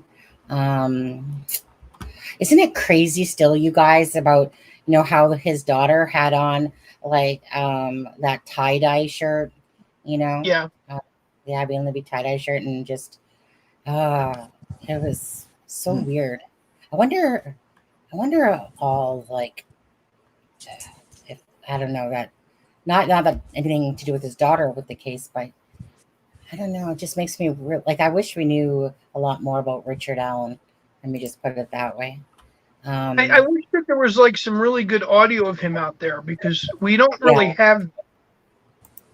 No, great audio, crack. And but yeah, going back to what Tom had said there. You know, what? What's funny? Oh, that's a good one. Oh, did you wait 40 minutes just to say that? Good try. Oh, you blocked him. Okay, I was just about to. Good thing because sometimes, like I was just about to do it. And then that's sometimes other people get blocked. Right, Deb? Deb wouldn't know about that. Wasn't me. Must have been my small pee-pee. We also don't know what's been shared by the defense now. Wonder if his family has been told about any of the evidence. Probably not. I don't think so. To be honest, do you think so, Lewis? Yeah. What's the question? We also don't know what's been shared by the defense now. Wonder if his family has been told about any evidence. I'm thinking no. I'm going to say no because the way the defense has made anything that they have public, they feel that there is no real evidence that says anything. So, yeah. Right. A band or a choir shirt. I don't know about that. That shirt that she was wearing, that tie-dye shirt like Abby's and Libby's. But didn't she have on a shirt that was in for Abby and Libby? The daughter. I'm just trying. There's so much stuff with this case that the brain gets a little. But wasn't there a shirt with her that she had the Abby and Libby shirt on? Yeah. Any of you guys? Yeah, the tie-dye. Someone's saying they think that's a band, not an Abby and Libby shirt. But we don't know. If we know the dates of it, it's possible that that's why Libby had that shirt too. If it was a school-based theme for something, I don't know. Well, I mean, it was those were the shirts they were selling for. That they sold after for Libby and Abby, or if you donate, they gave them. Yeah, I think Ray Hughes did do a thing about it. Matched the writing or something. Yeah, sees through. Thank you. No, that was a Libby and Abby Yeah, shirt. I agree. That was definitely a Libby and Abby shirt. Yeah. Never even heard about the whole band thing, to be honest with you on that one, Shelley. So what's on the screen right now? Is that okay to move on to? Yeah. The only reason I'm showing this, I'm not I don't know everything about Daniel Pearson. I know some people, like, they've spent their entire Delphi investigation looking at Daniel Pearson. I have a lot of stuff about Daniel Pearson, but I've never looked into too much of it. This just became important to me again because I was looking at it and I never really thought about it until we read the PCA for Richard Allen, and we learned about and we found proof about the three young girls. And so the only part of this that I really cared about was how it talks about the sketches at the top. This is the person that's writing to Daniel Pearson, and this message is from March of 2020. And this person says they didn't know where the new sketch came from, but the old sketch, they believe, was from girls that saw a man around 1:40 p.m. heading towards the bridge, which lines up with the three witnesses that we learned about in the PCA.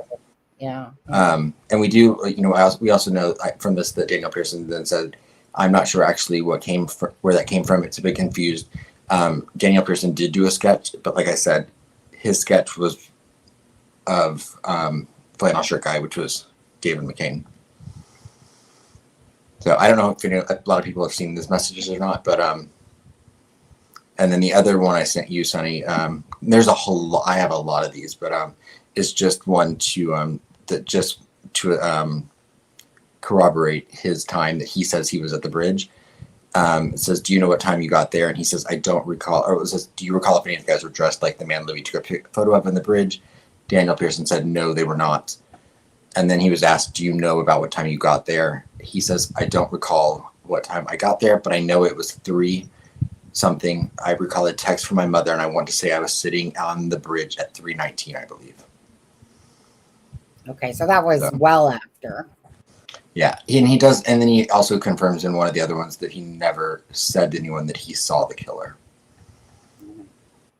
So, but yeah, I'd forgotten that part of about the sketches because it never really seemed that important to me before until learning for certain about the 3 young witnesses that we read about in the PCA.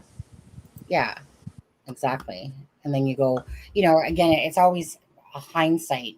Like I said, there's a lot of stuff out there, stuff I'm sure that we've not ever seen either still, because there's just so much information with Delphi, and it's just a matter of going back. So as time has moved forward, then we can go back and look at some of that stuff. And like you said, Adam, so 140 was about the time, right? That we now know it is also when those girls really did see him. Yeah. And then, Sonny, there was one other one I'd sent you with the picture on it. Okay, I didn't see that one. That was the most interesting. The one with the picture on it. Let me just see. With the face covering. Okay, that one was well up there. No, I didn't see that one till now. Let me just go get that one. And I came back across this one, and it really was interesting to me, and just because of having read the PCA now.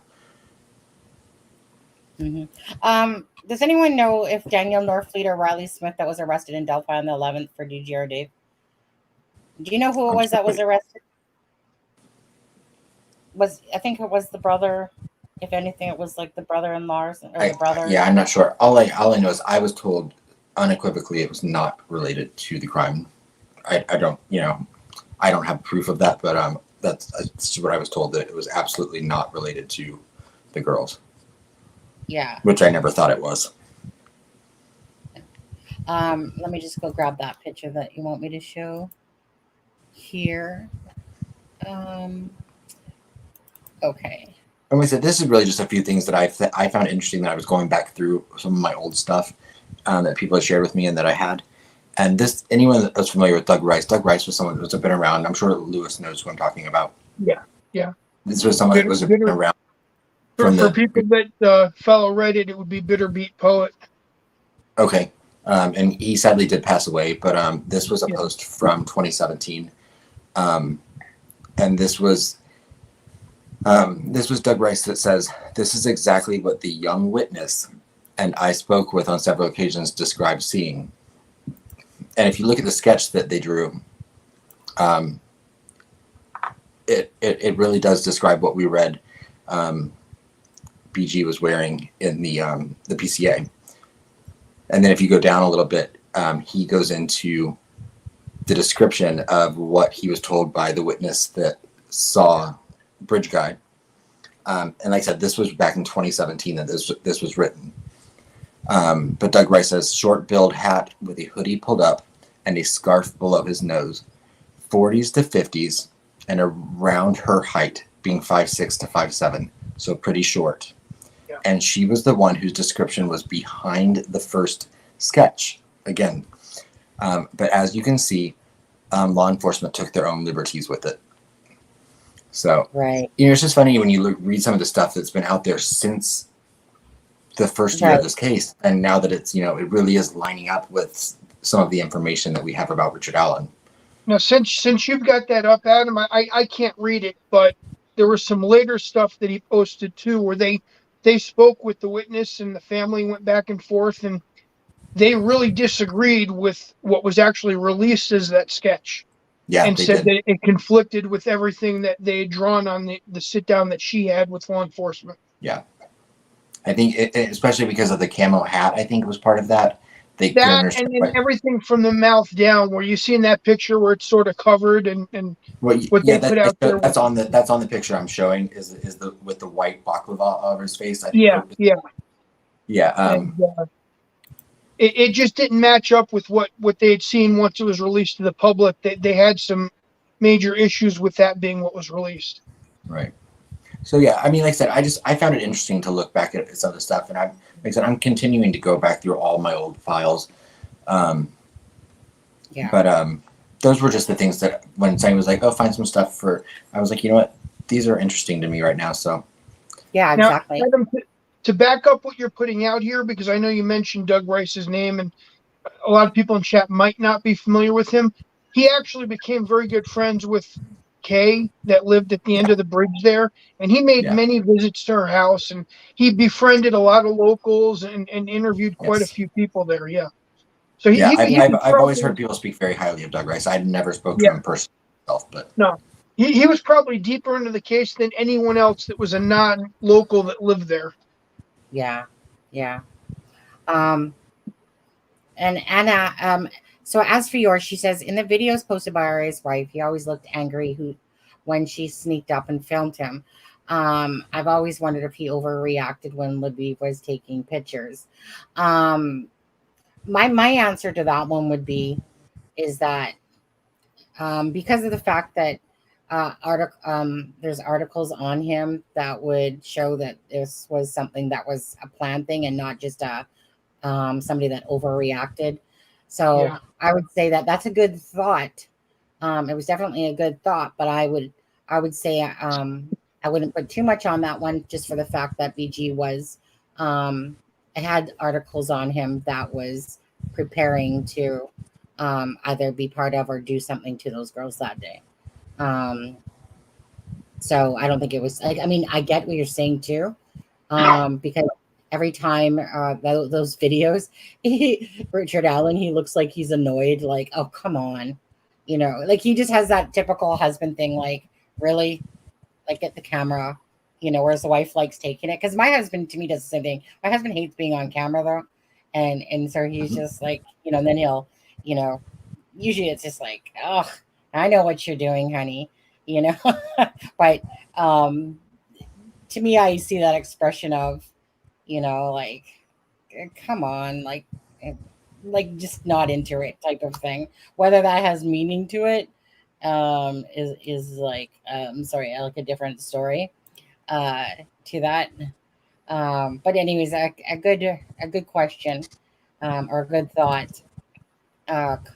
Casey Riley Smith was arrested after London jumping. Yeah, I can't really tell you too much about that one, all DGR, because I kind of find that it, I feel like it has nothing to do with Delphi.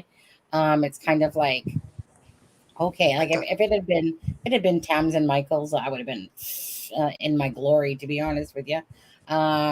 Just for the no, Dave, I do agree. I think RA probably was 5'4", which thank you, Tom. And with boots would probably make him 5'6". And you know, if he has a hat on and a hood, that actually then, you know, if say a witness is 5'7", more height. It could even give him a little bit more height. So he could have, you know, so that could be the answer for why. I mean, he's, you know, we do have so many discrepancies in his height. You know, he may have been 5'4" and looked 5'8" or 5'7". You know, what always threw me off about the one sketch that they put out of the BG was that stupid hat on the guy's head. It was a short brim hat, but he was wearing one. Yeah, but the hat that's on him literally has, it's a baseball style hat.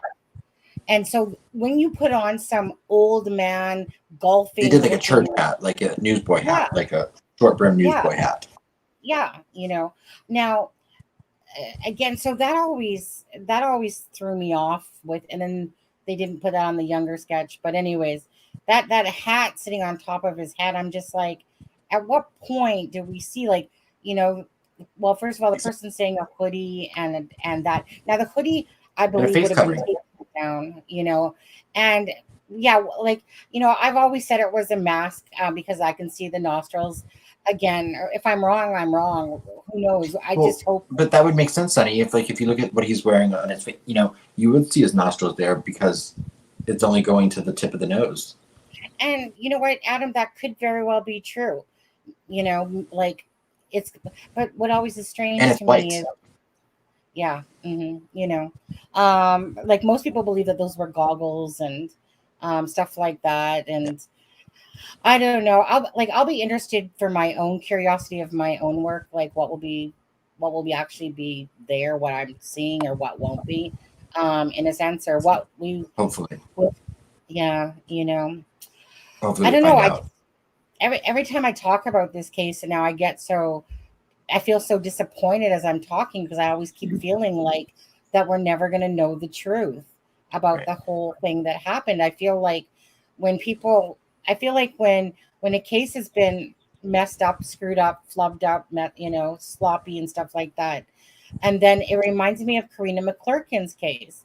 And Karina McClurkin's case is a prime example of multiple people should have been charged, but the only person that sits in jail is Flint Farmer, and the other people are getting off for being freaking informants, or they've given testimony, and stuff like that. Because we darn right know that there's more people involved in Karina's, and that's how I always keep feeling with Delphi. Is that, I mean, I would love to hopefully feel like I was wrong because I do like to try to always be hopeful that the truth will prevail and stuff like that. But with Delphi, I keep feeling like they've talked about multiple arrests, or that there's more people involved and stuff like that, da da da da da. But yet, have we heard anything of anyone else being arrested with connection to Delphi?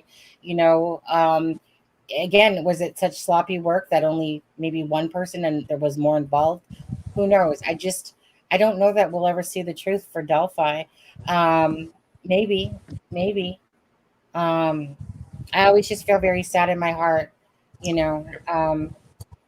just for anyone in general. But yeah. Anna, I really quickly, I think that a lot of people are confusing the RA being the only male at the trails at the time with what's actually been said is RA was the only male that matched the description of BG at the time. Because, we know that, I mean, self-admittedly, Daniel Pearson was there at 3:15. We know that, David McCain was there. We know the heterosexual couple was there. So, I think that, he's the only one that matches the description of BG. Sorry, I'm saying a lot. But yeah, this whole case is so convoluted sometimes, and I find myself more and more we have so much information in our heads with this case. I don't know if you feel this way, Lewis and Sonny, but sometimes when people ask me a question and I feel like more and more I have to say, I know that, or I have that, I just need to find it. And then I'm yeah, exactly. I know. Yeah. And Tom, absolutely, for the face covering, you can legitly see, like, I know my own stuff, that you can see the skin of the face, and that whatever we'll call it underneath of his chin, the white thing, the mask, whatever, is pulled down, right? And hence why, you see, thing is that personally for me, in most of the photos, I never seen the goatee in a sense. It's like you could see this imagery of of shadowing here, but it was always hard to decipher because in front of the BG's mouth is also like an object that's of what do you want to call it, like a microphone, there's something there in front of his mouth as well. And again, it's kind of like in hindsight, I can kind of go back and go, oh, okay, so maybe that is the goatee here, or something going down. Because I remember, what's his name? I can't think of his name anyway. And he would always talk about a goatee, and I'm like, what goatee? Like what handlebar mustache? I don't see one, but it was really hard. I mean, honestly, you're taking something that's a shit quality, and you're trying to make the best of it. You're trying to help people understand information. Let me put it this way. Like myself included, regardless if I'm right or wrong, at the end of the day, you're just trying to bring insight into this case that people want answers to, and I always have taken, any case, to be honest with you, but Abby and Libby's case very seriously, because it was just a fight for their justice. And hopefully at some time in the future we'll get to know, more of these answers that have been, eluded us in a sense for the last 6 years and something now, eh? Long time. The exterminator is Brad Holder. Hey. There was some people in the chat were conversing about the exterminator, so I was just the exterminator is Brad Holder, Logan's dad. Yeah. No. No. Wait, no, I'm wrong. No, it's not. You don't want to upset him. No. Sorry, I am completely wrong. Ignore me. Weber, Why am I thinking that? What? No, it's not. Ignore me. Ignore Adam. Where did my brain go for a minute? What was it, Adam? I said ignore me. I don't know where my brain went there for a minute. Well, what you said something like what Brad Holder's, what did you say? Brad? Well, no, Brad Holder is Logan's dad. Sorry, mine just went two different places.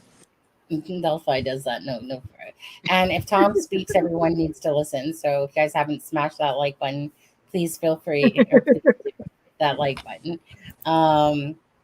And let's see here. Thomas reports about a guy with a scarf or something on his lower half of the face, and others said no covering. In my version, he had an outfit that would be adjusted. Well, again, he definitely has something. I'm going to agree that there's some sort of, definitely there was something, okay? There definitely is something.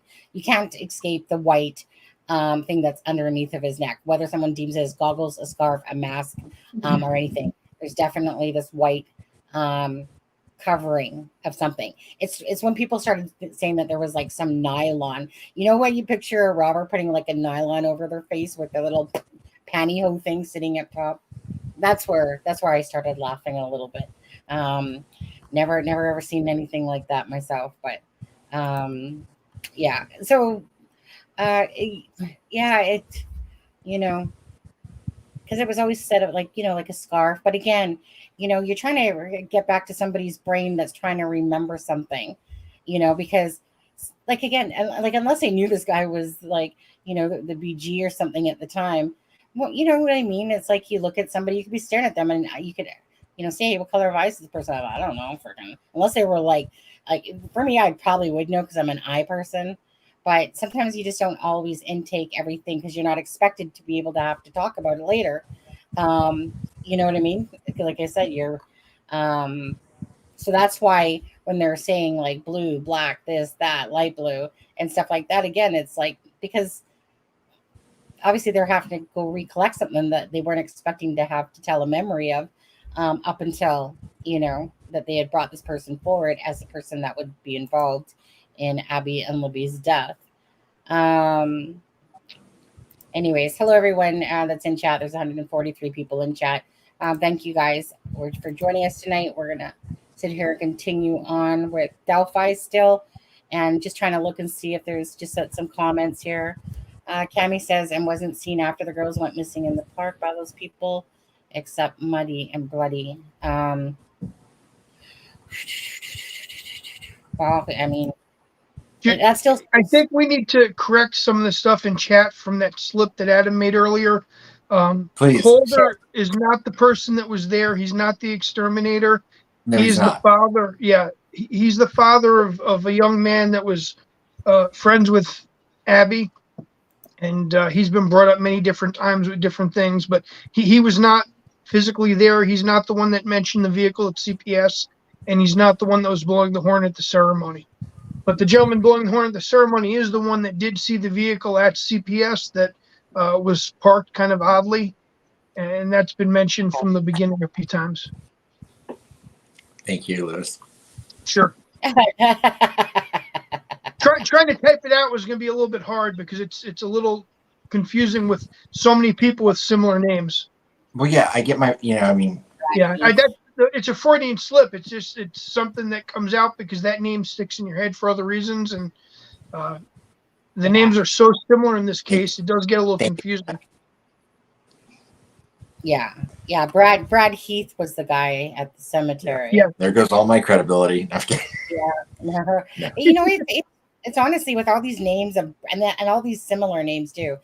Brad this, Brad that. Look at the BGs, all the BGs names that were put out there with the freaking same initials and stuff like that. And again, it honestly, again, it's you know, as the case has moved along, it's trying to remember everything and keeping your head straight, and it's hard to do. In fact, it's impossible to do, and that's why it's nice when like there's 3 people or more people, like people in the chat too, that remember certain information, and then and others to back us up, because again, it's a lot of stuff to try to remember, and some things you just simply forget until it's brought up again, and you're like, oh Absolutely. yeah.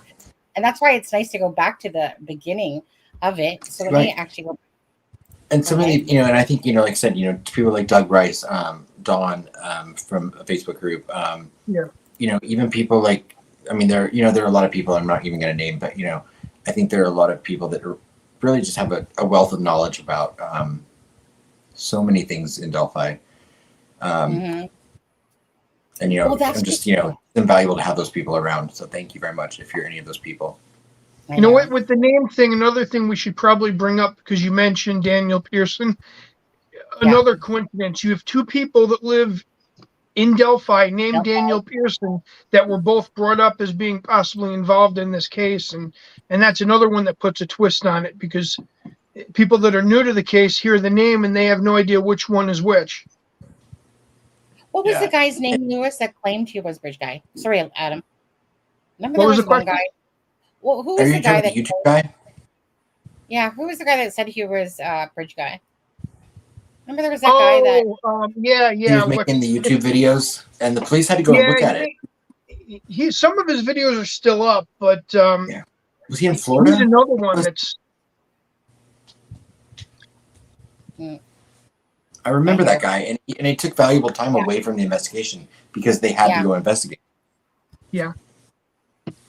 Well, there's more involved with him than you probably know about. I mean, there were things that he was possibly heard saying in town at one of the hotel, I'm not hotels, apartment complexes, and early on rumors and things that locals put out there were really, really weird and did involve a lot of these people that actually put themselves into the investigation and almost blamed themselves or presented themselves as being responsible for a little bit of time or not.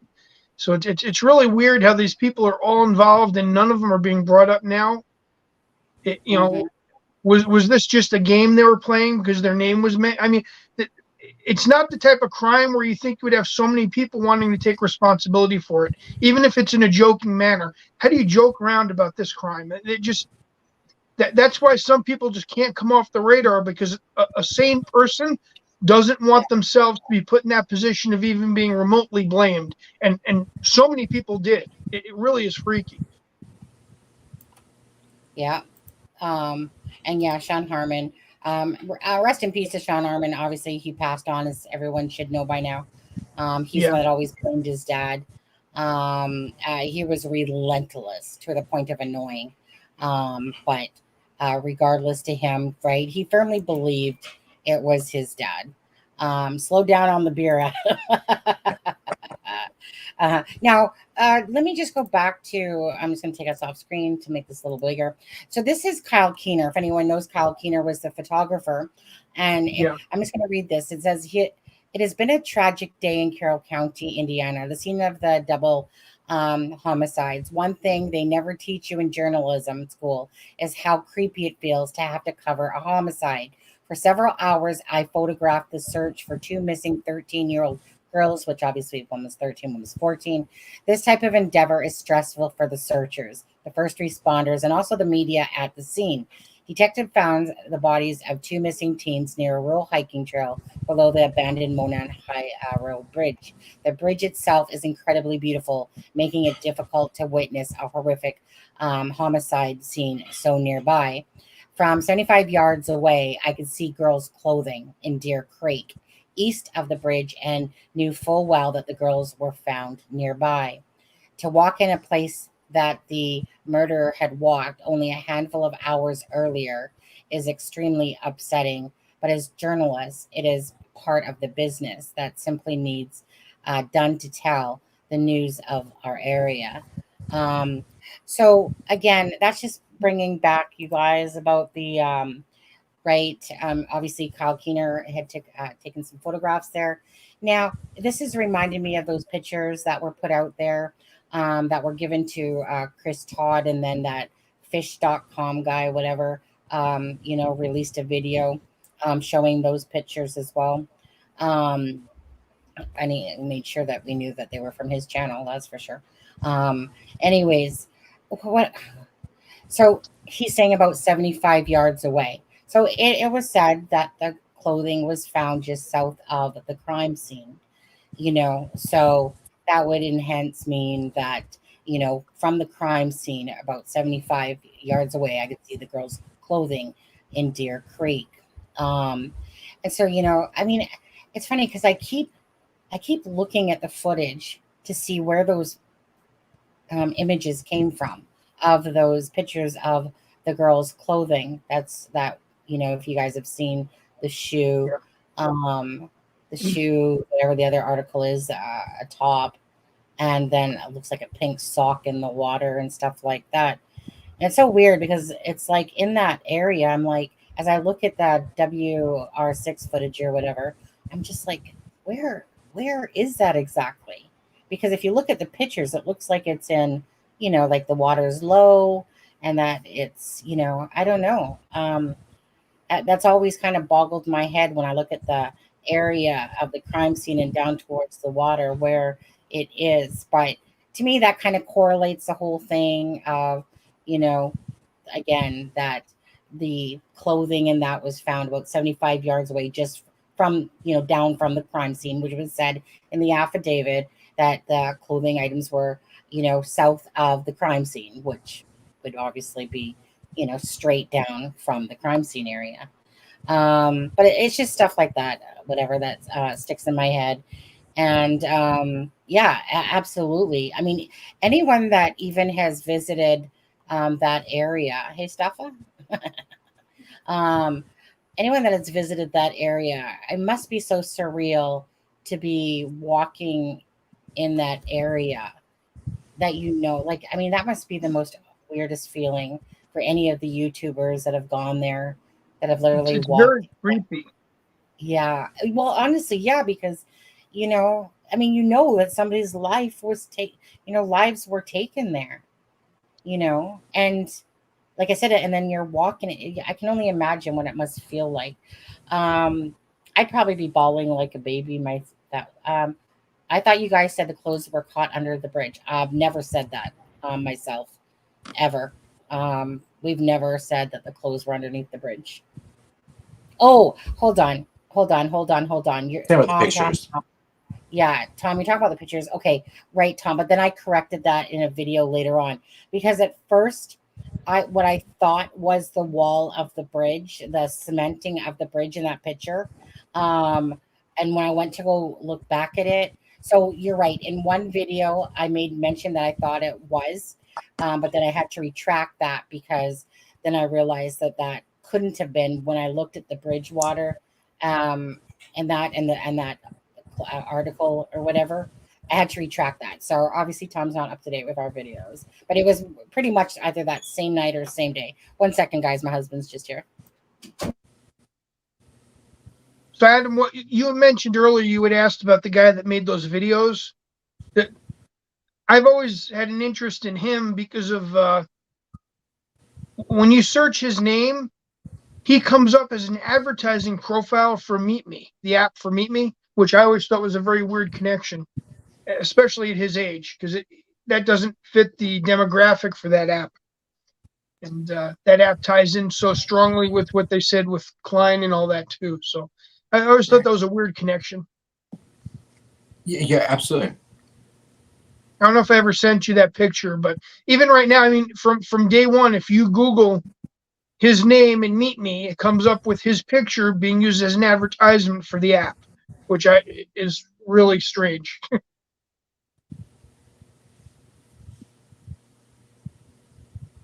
That Meet Me stuff is just everywhere, isn't it? So It many is. people, honestly, that whole Meet Me thing. Whenever I look, and Tom, Oh wait, what's this sport stuff? Tom, I don't blame you. Um, there is a really great show called Hunting Evil. Gotta love the smart asses of the live. Gotta love that. Hunting Evil is obviously Michael. If anyone doesn't know that. Stefan, when you came to town, did you drive him around? Mm-hmm. Steffa has told her. I mean, if you guys can forgive her for her north and south trees, Steffa has told her a story a couple times about when she actually talked with Ron Logan, and amateur. I still wholeheartedly think RL had zero to do with anything, just like DP had nothing to do with it. I don't think DP Daniel Pearson either had anything to do with it. And Ron Logan. Honestly, like, there's a part of me that kind of um, that has to give some sort of blame to him for all this, because he's the one that just started the bullshitting, about his timeline. So it's one of those things that when you have homicides on your property and then you're lying, right?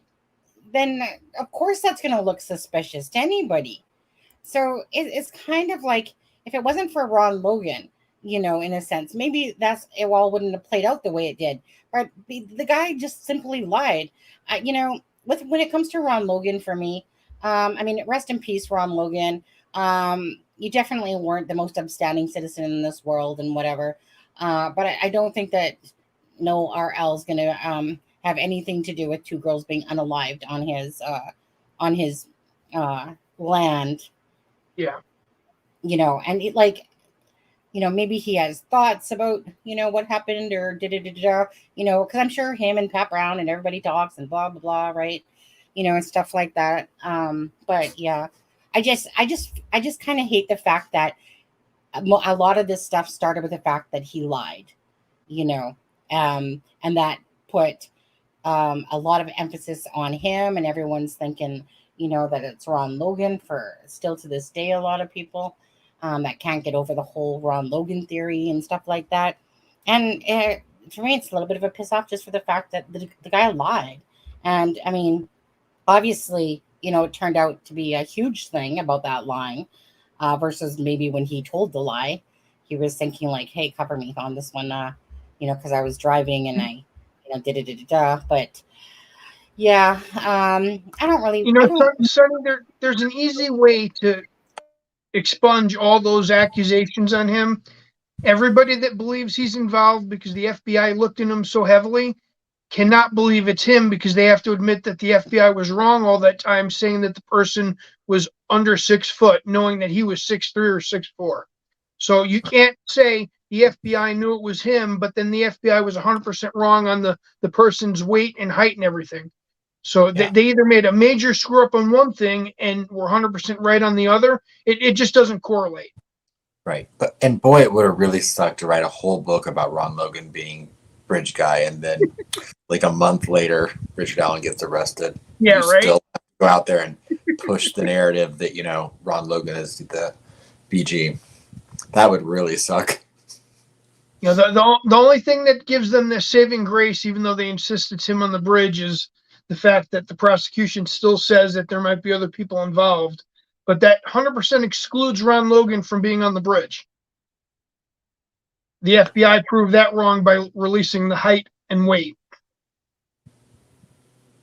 All right.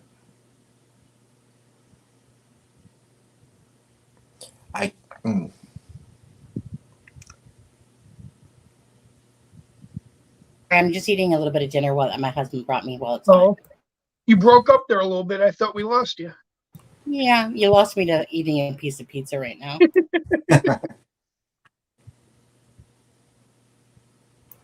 Adam, just read the highlighted comments that I'm putting up, if you could, please.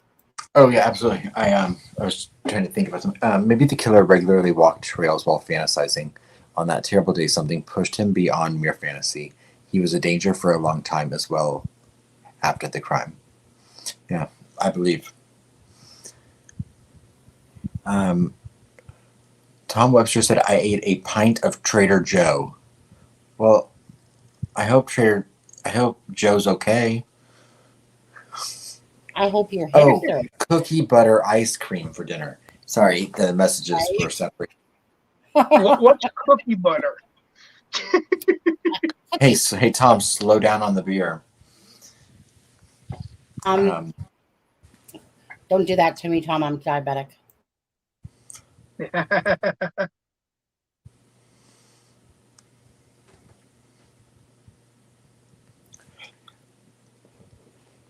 I will say, I can confirm that Richard Allen's defense team is very interested in people that have a strong opinion that Ron Logan was involved. Oh, 100%. If they weren't, they would not be a good defense team. Yep. That's going to be one of the strongest things they have to put doubt out there. Absolutely. And it gives some very clear direction in the way they're aiming to take his defense. Yeah. I mean, their job is to prove that he can't be 100% responsible. And if they can't prove he's 100% responsible, then they can't convict. The prosecution's job is to prove the truth. And if there's anything showing that their direction was, focused on one person only and not going in different directions and not doing what they should have done, that's going to come out with the defense as part of their argument. Yeah, sadly, part of what we're seeing now is the effects of the decision to keep certain things very close to the vest in law enforcement's words. And that I'm going to preface that by saying we, as the public, have no right to the information and investigation. So I'm not criticizing them for that. I'm just saying it was an investigative decision that they chose that now I think led to the speculation that we have all witnessed over the last 6 years. And because of the overabundance of speculation in this case, the prosecution has a very difficult road ahead of them as far as proving their case beyond a reasonable doubt when there have been countless other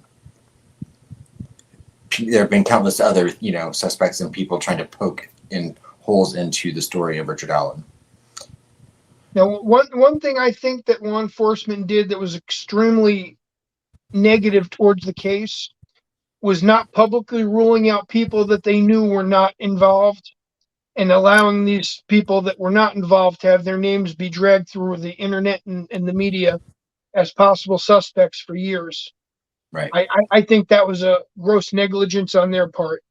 The other information, keeping that quiet, I think is fine, but to allow these people's lives to be ripped apart by everyone else with them knowing they couldn't have possibly been involved, I think that was negligent.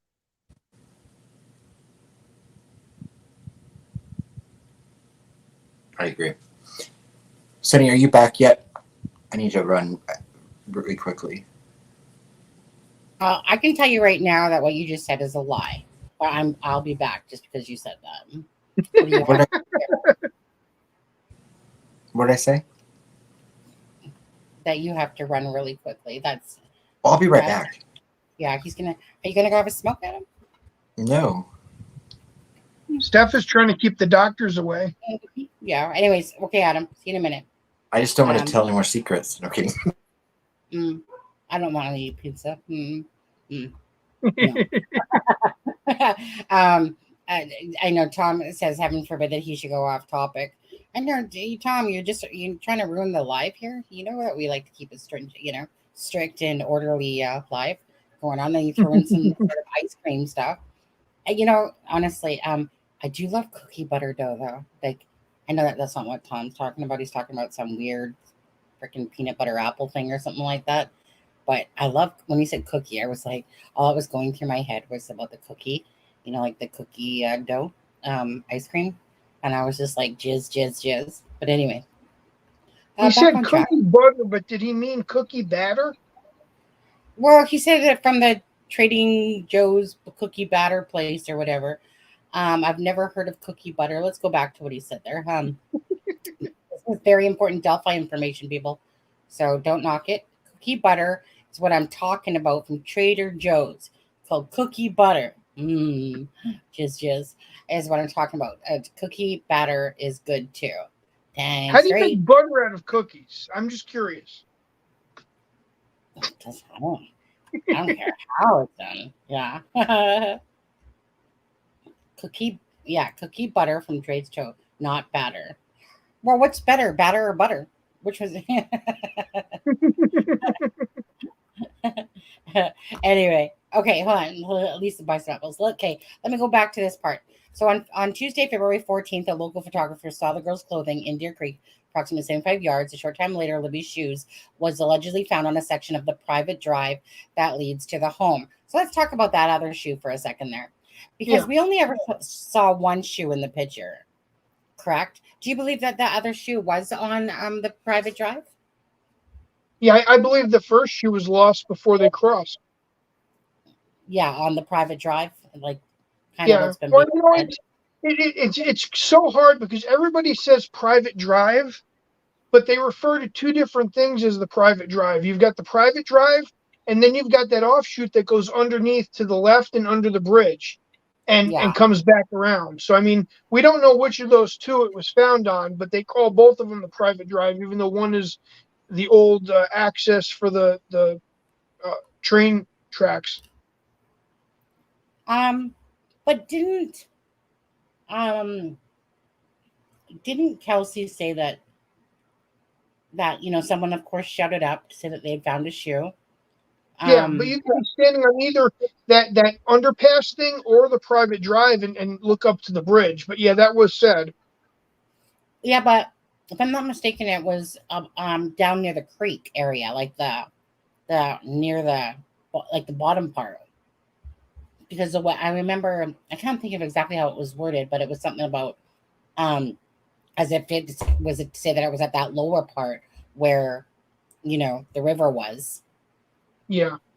And that's so that one. It's like I remember reading that not too long ago, or listening to that not too long ago, and I was like, that's why I was like, okay, and that's why I started thinking, well, maybe that those pictures were on the opposite side of the water, and not necessarily at the crime scene side, but maybe the south side, but on the opposite side. Just because I couldn't really see anything around that crime scene area in the water side that looked like where those pictures would be taken.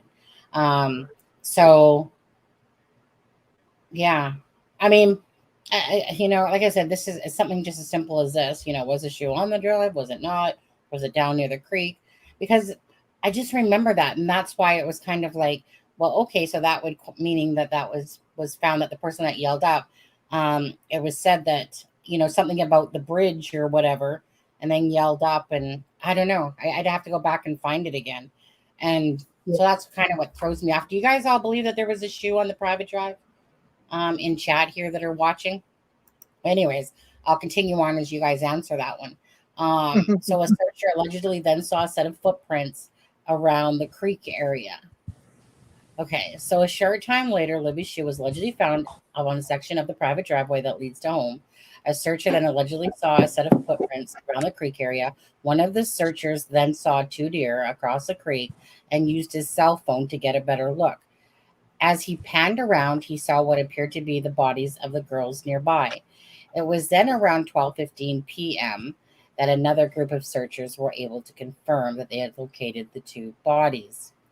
Then Becky Patty had said he saw something. He could not figure out what it was. There was 2 deer standing up there. As he looked up to see what it was, that is when he saw them, Libby's grandma, Becky Patty, said. It was a volunteer searcher who discovered the bodies of the Delphi teens lying in the grass between a group of trees deep in the woods. He called his wife, who was with us, and said, "We found them." My sister came up and she was crying and said, "I'm so sorry," to Becky Patty. And then it says numerous witnesses are alleged to have visited the trail around the area the time that the girls were stalked and killed.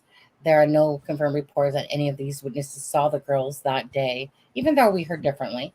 Although it's believed several saw the murder suspect. Witness accounts led to the creation of 2 sketches. Okay. Anyways, right. And I always forget who these people are. Usually, unless I ask Brenda, and then she'll remind me of who the names are of the people that were in the search party that particular day. And I know that there was a group of questions here.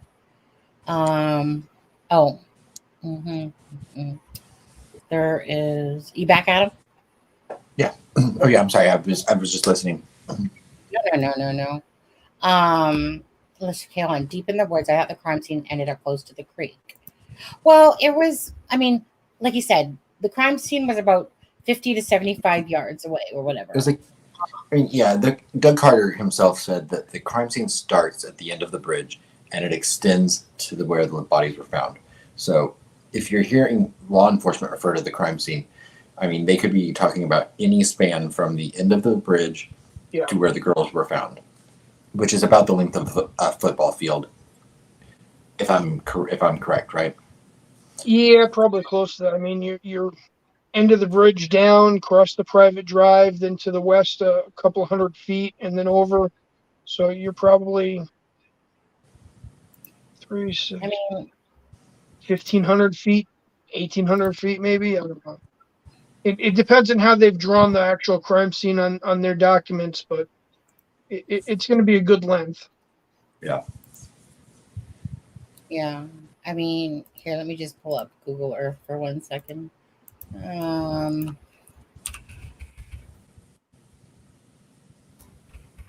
going to say you're probably multiple football fields, but okay. Yeah, Tom. The orange spray paint tree. It did look much closer to the creek than 25 meters, but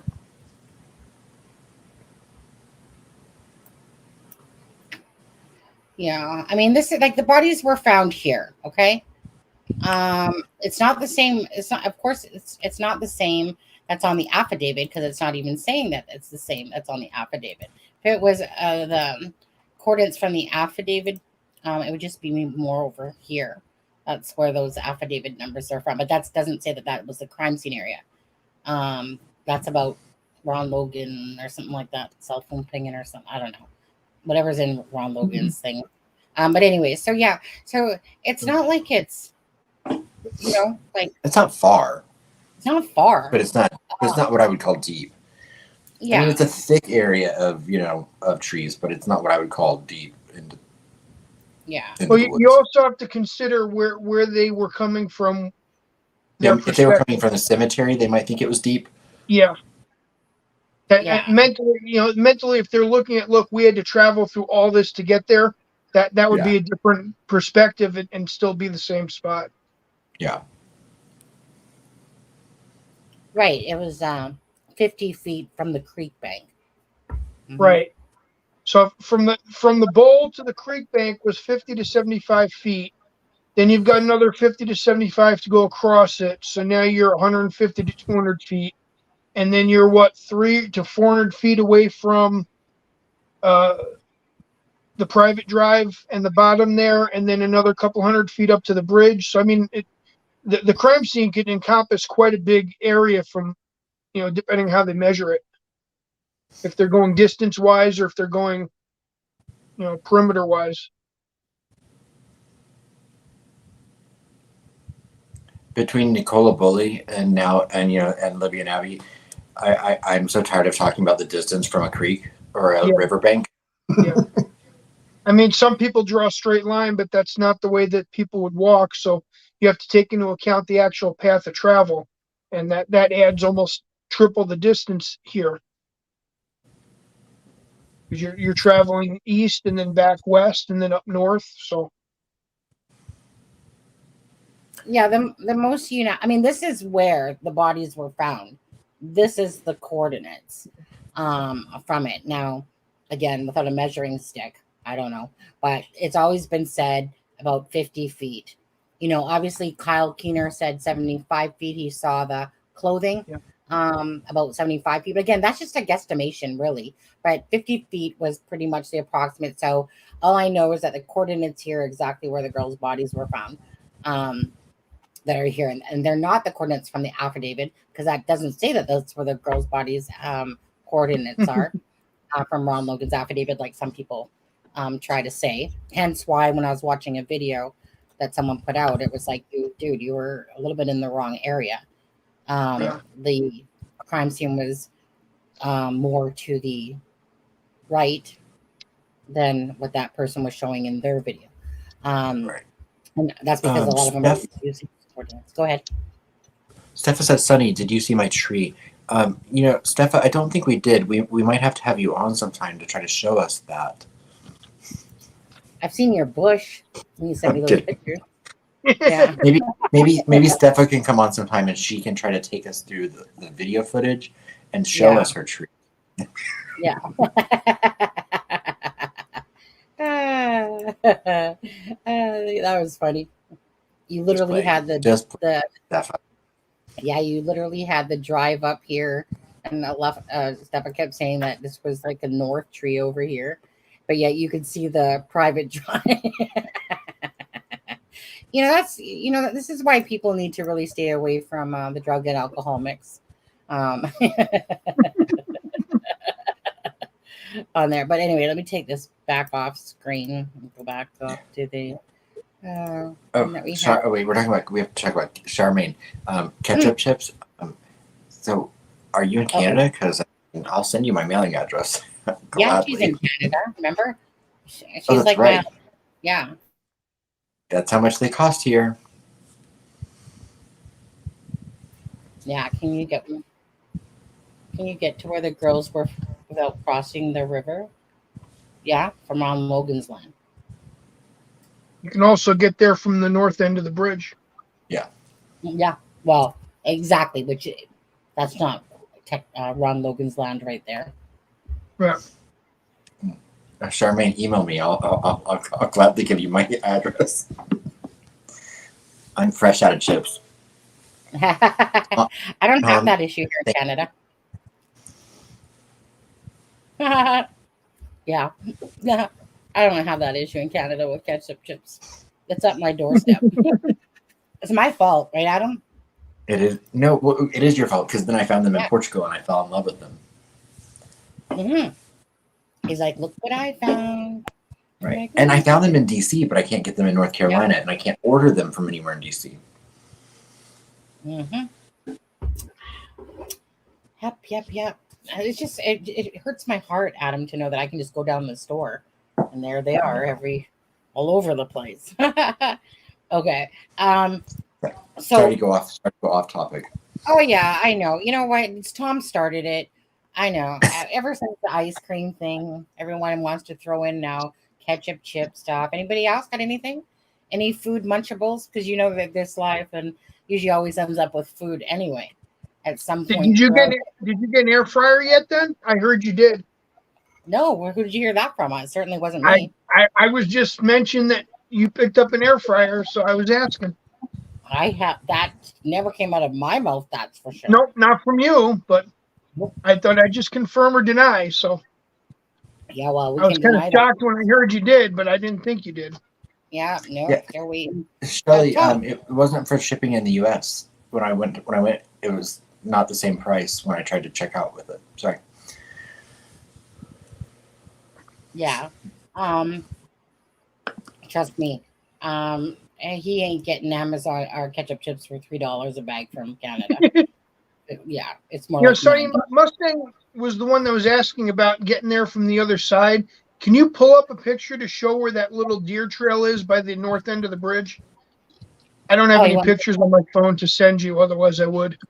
You want me to go back to Google Maps? If you could. I don't know if it shows it well on Google Maps or not. But if you're on the northwest end of the bridge, there's that offshoot for the deer trail where if you step to the side, it's... I've got good pictures on my tablet. I should have them with me. Otherwise, I'd send it to you.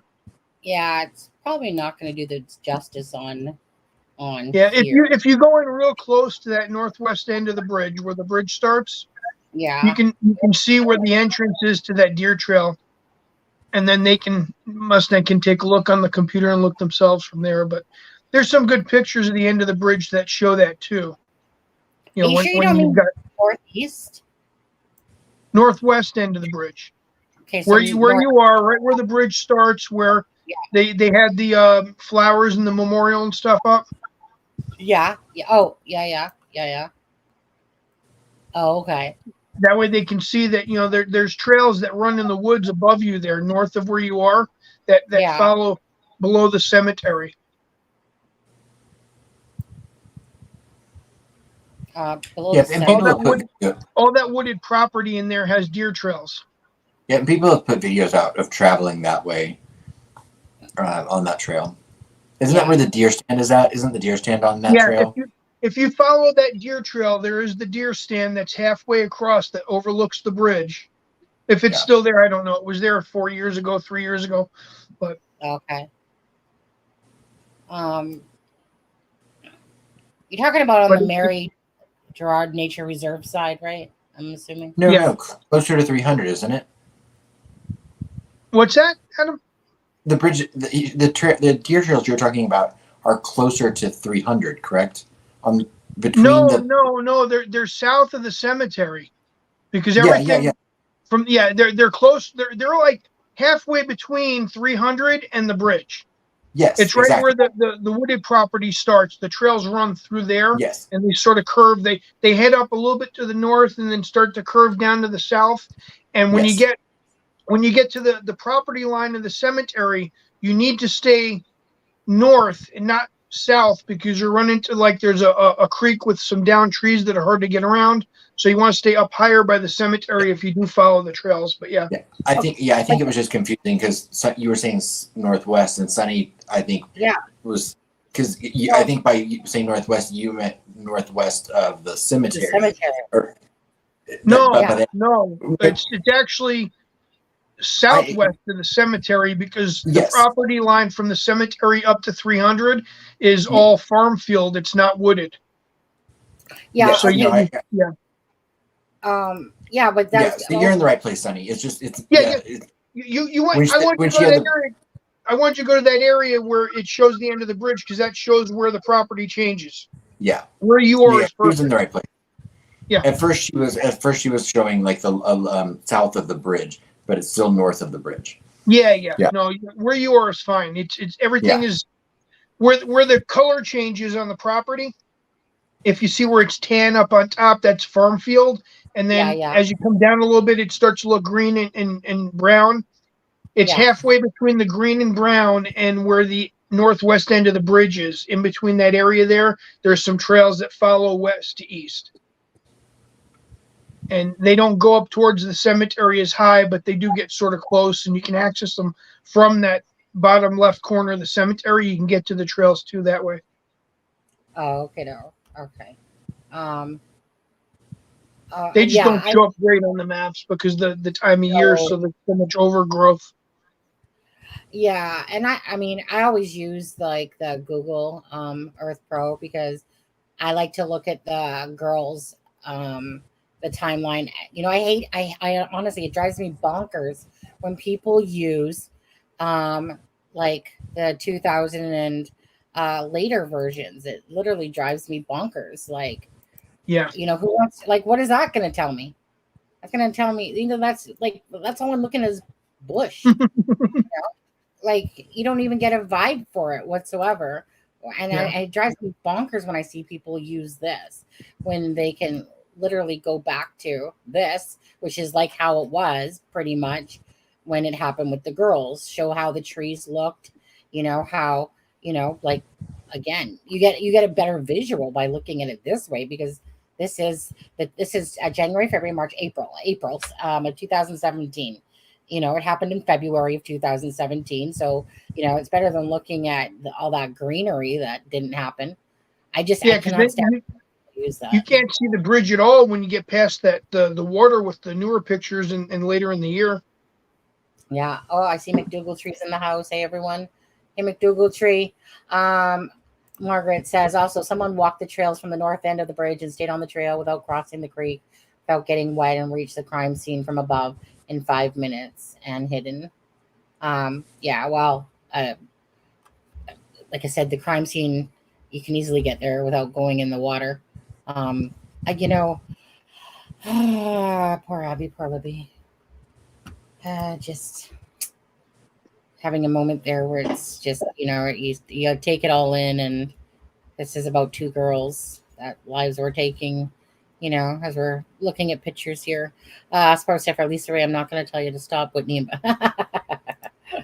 I think RL babbled too much when Ellie first asked if he had seen anything. Then he realized he incriminated himself, and he scrambled for an alibi. Possibly, Anna. Right? I mean, very logical thinking. What is this? Springer, Jerry Springer in 2003 got selected statistically. Oh, yeah. Yeah, I did. Yeah. We all know that Anthony Greeno was on Springer as well. Was he really? Chick. I was not a guest. I was in the audience. But Tom, the episode was titled Honey, Make My Sex Fantasy Come True. What are you guys talking about? That was the name of the episode. It was Honey, Make My Sex Fantasy Come True.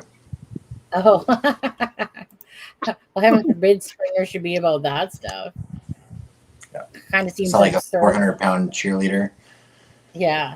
Oh, did he really? Yeah. Oh, yeah. 2 days ago. When? Oh, yeah. I didn't even see that on anything. Yesterday or the day before, he passed away. Oh, my goodness. How old was he? Like 80s? I don't know. What did he die of? Do you guys know? Heart chair. attack. Kidding. Lack of morals. Right. Yeah. 79, eh, Tom? Yeah.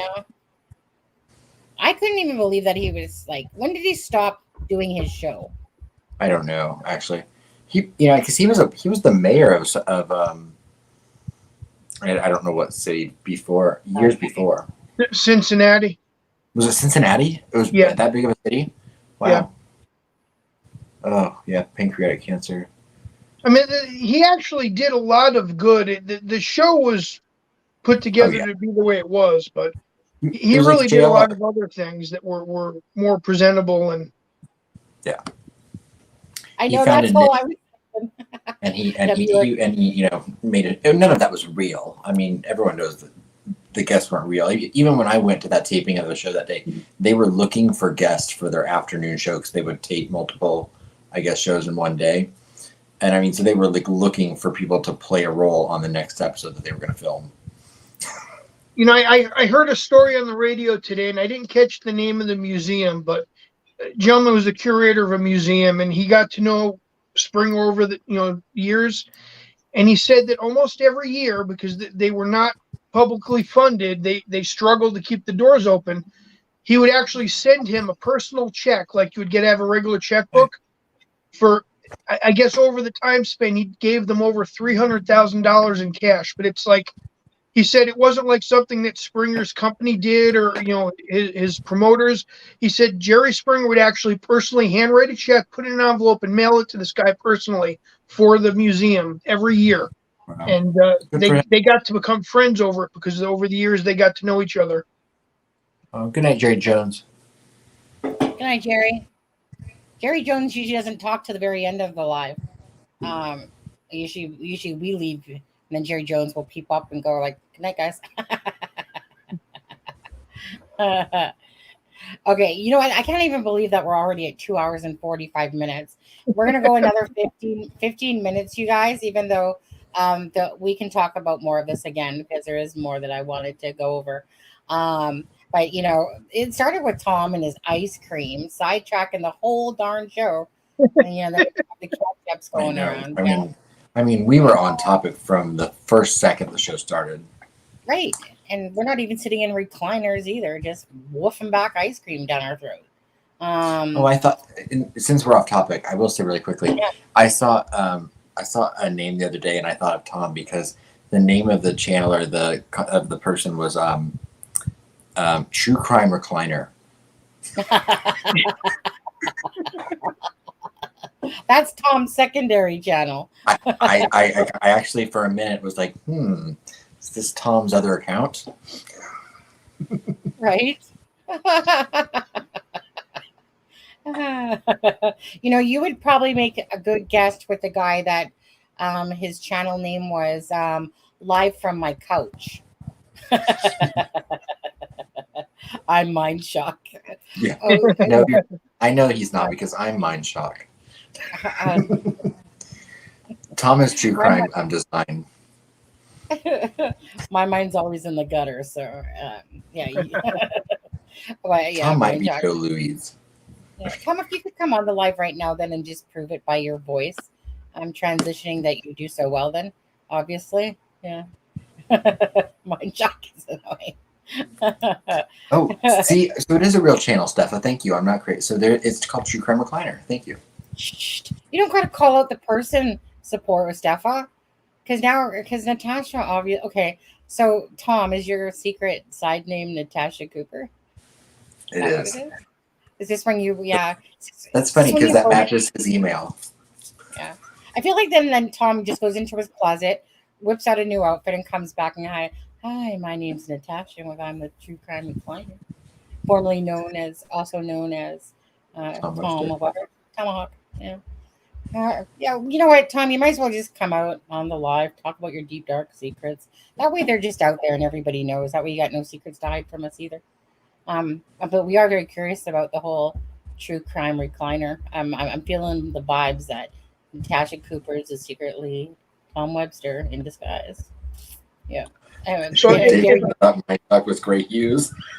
If Tom is Natasha, who's Moose and Squirrel? Well, I'm Squirrel. So does that make Adam Moose? Yeah, I can be Moose. The moose with ketchup. The moose with ketchup chips. Yeah. No, but a friend of mine and I did convince a guy at a bar one night that our names were Boris and Natasha, and that we owned a famous clothing boutique. Right. I was like, my name is Boris, and this is my friend Natasha. Boris Becker. And Anna Lisette. That's exactly what I was saying. That it has been said that she was found near the creek, but not in the creek. Kelsey described it where it was found. Yes, when she said someone held up a shoe. Yeah, that's what I was referring to. That's why the shoe on the drive, it's like, because if we see that one shoe's in the water, and yeah, so if we see that one shoe's in the water, and that they're saying that the clothing and that was found just south of the crime scene, which would place it in the water on you would think the north side. And that Kyle Renner's comment, well, unless you cross the creek, and that would be 75 yards. You guys all believe that the clothing was on the north side of the crime scene? Same side, right? I think it was the same side. Am I right? It's kind of hard to really answer that question because the way the water curves around. Right? Huh? I was agreeing with Lewis. I said it is hard to answer that because it gets very because of the way that the north side, south side. Yeah. When I look at a map, to me, the north side of the bridge looks like it should be the west side of the bridge, and the south side looks like it should be the east side of the bridge. Yeah. But I just know that when I look at the footage from RTV or whatever, that the way that those pictures are taken of those items, it doesn't look like it's in front of the crime scene area. Like, it doesn't look like it's right there. That's why I keep thinking it was on the south side, not necessarily the north side. Totally could be wrong on that totally. But, because the south side has more of that looking type of water to it, where it has like the rocks and that you can see more so. And if you look at those pictures, it's just kind of like, you can tell it's like shallow water. It looks like it's shallow water, like it's, the picture, the picture being taken obviously has the shadow of, a gentleman taking those pictures. Heaven forbid we know who that might be. Now, see, I've never looked at it close, but my thought always was that the stuff was, if it went underneath the bridge, it was south of the crime scene. past the pillars of the bridge, the I don't think it was pylon. I personally don't think it was past the bridge. I think it was on No, the no. The clothing was said in the affidavit or whatever that it was, right by and the according bend. to even Kyle Keener, that they were just south of the crime scene. Yeah. Which would Yeah, be I know. But whenever I look at that picture, I see a different area. It just, I know what everything says.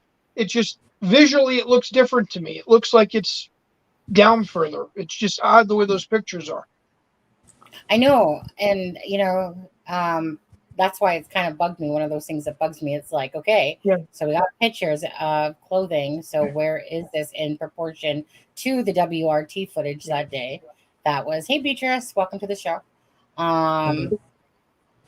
Let 3 items in the creek. So it would be, well, there was more than 3 items in the creek because there was actually the pink sock as well, Tom. There was 3 items on that one picture, and then there was the other picture that had the pink sock. I think RA let 3 items into the creek, so it would be have been realized or thrown from the north side. Yeah. Yeah, like those 3 items that are in that picture, like it's like to me that those were placed there like that. They didn't float there. They didn't whatever. Those 3 items were like they were placed And there. that's what doesn't fit, because there's no reason or way that somebody would want to walk back through the water, cross over, and do that if they were leaving through the area by the cemetery or the trail. That it just doesn't make sense to walk all the way south towards the water, dispose of them, to walk all the way back north through the woods. It just doesn't fit. That's why I always thought that they went downstream and went under the bridge, and that's where they got stuck. But that's not what everyone says. It just doesn't fit in my head. Well, that's what I thought originally, because in the one picture it looked like it was a piece of the cement of the bridge.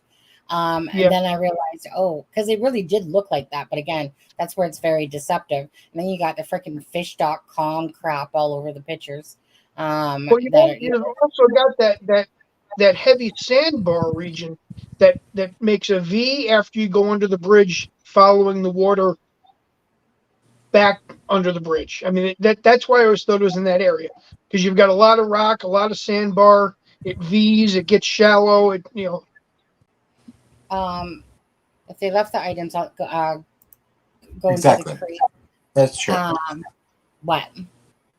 What Tom is saying is true. And with what Ray Jones says, if they have the same buoyancy, that if you put things into the water at the same time, and they are of the same buoyancy, they could they would most likely get tied up in the same place. But to me, it's neither here nor there. I think that to me, it's just a matter of just one of those things about knowing where they were found in proportion to where they are on the opposite side, and that's considering south of the thing, because I just don't see it in the area where I see the footage of where the crime scene is, and you can see the searchers at that spot. It just isn't making sense to me, because I keep looking for it, and I'm like, I mean, to me, the other. Go ahead. The other caveat is you don't know when they were lost or put in the water either. I mean, this could have all been before the act was committed.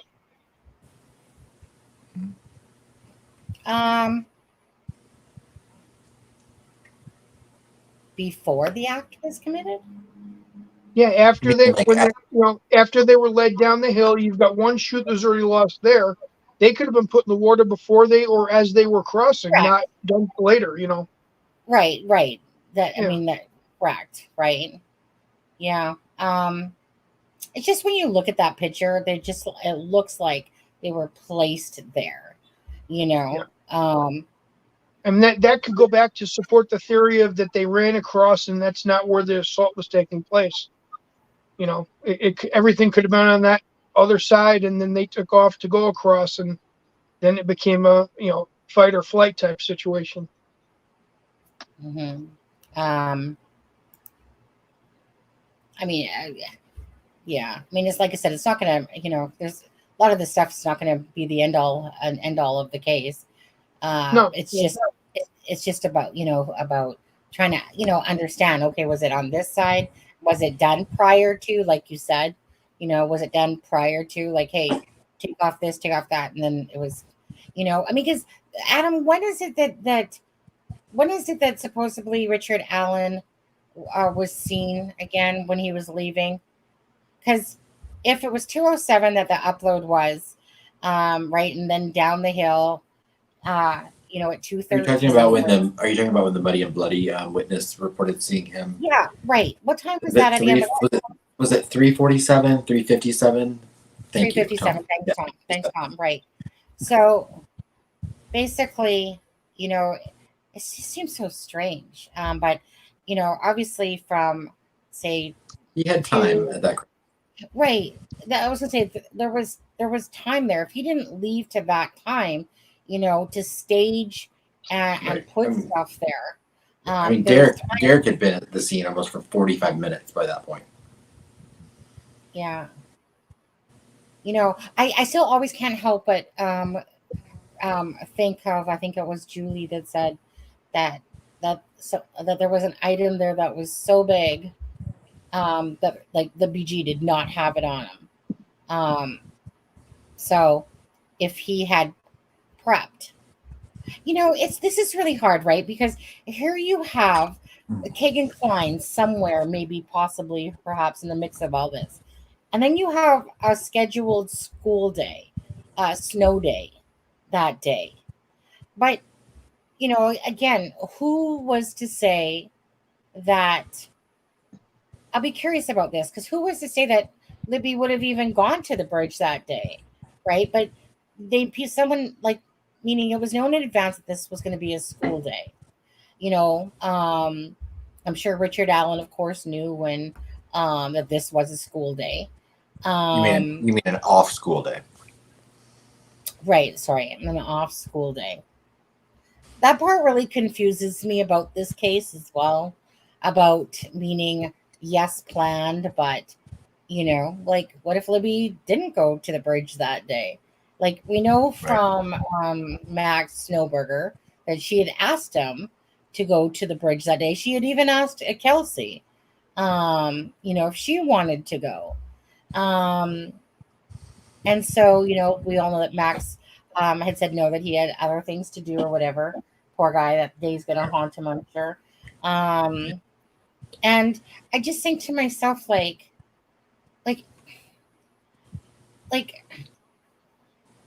are we ever going to find out that perhaps Libby had agreed to go to the bridge because they knew it was an off school day, like, weeks prior to this?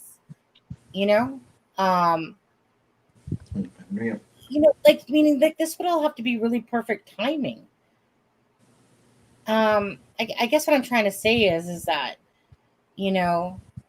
like, Richard Allen, was Libby and Abby the actual targets that day, or at least Libby or perhaps Abby, actual targets that day, or was it a planned, Well, remember, Richard Allen, allegedly, Richard Allen, he passed 4 children on his way to that bridge. Yeah, right. Yeah. And if you look at the timeline of his movements, he had somewhere to go and a time to get there by.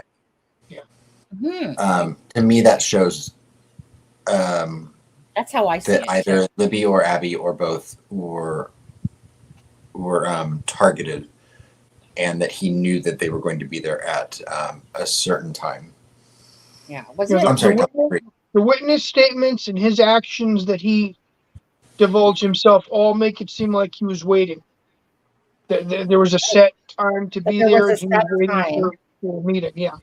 Right. And that's just my opinion, judging by the timeline of his actions and the fact that he passed 3 children on his way to that bridge.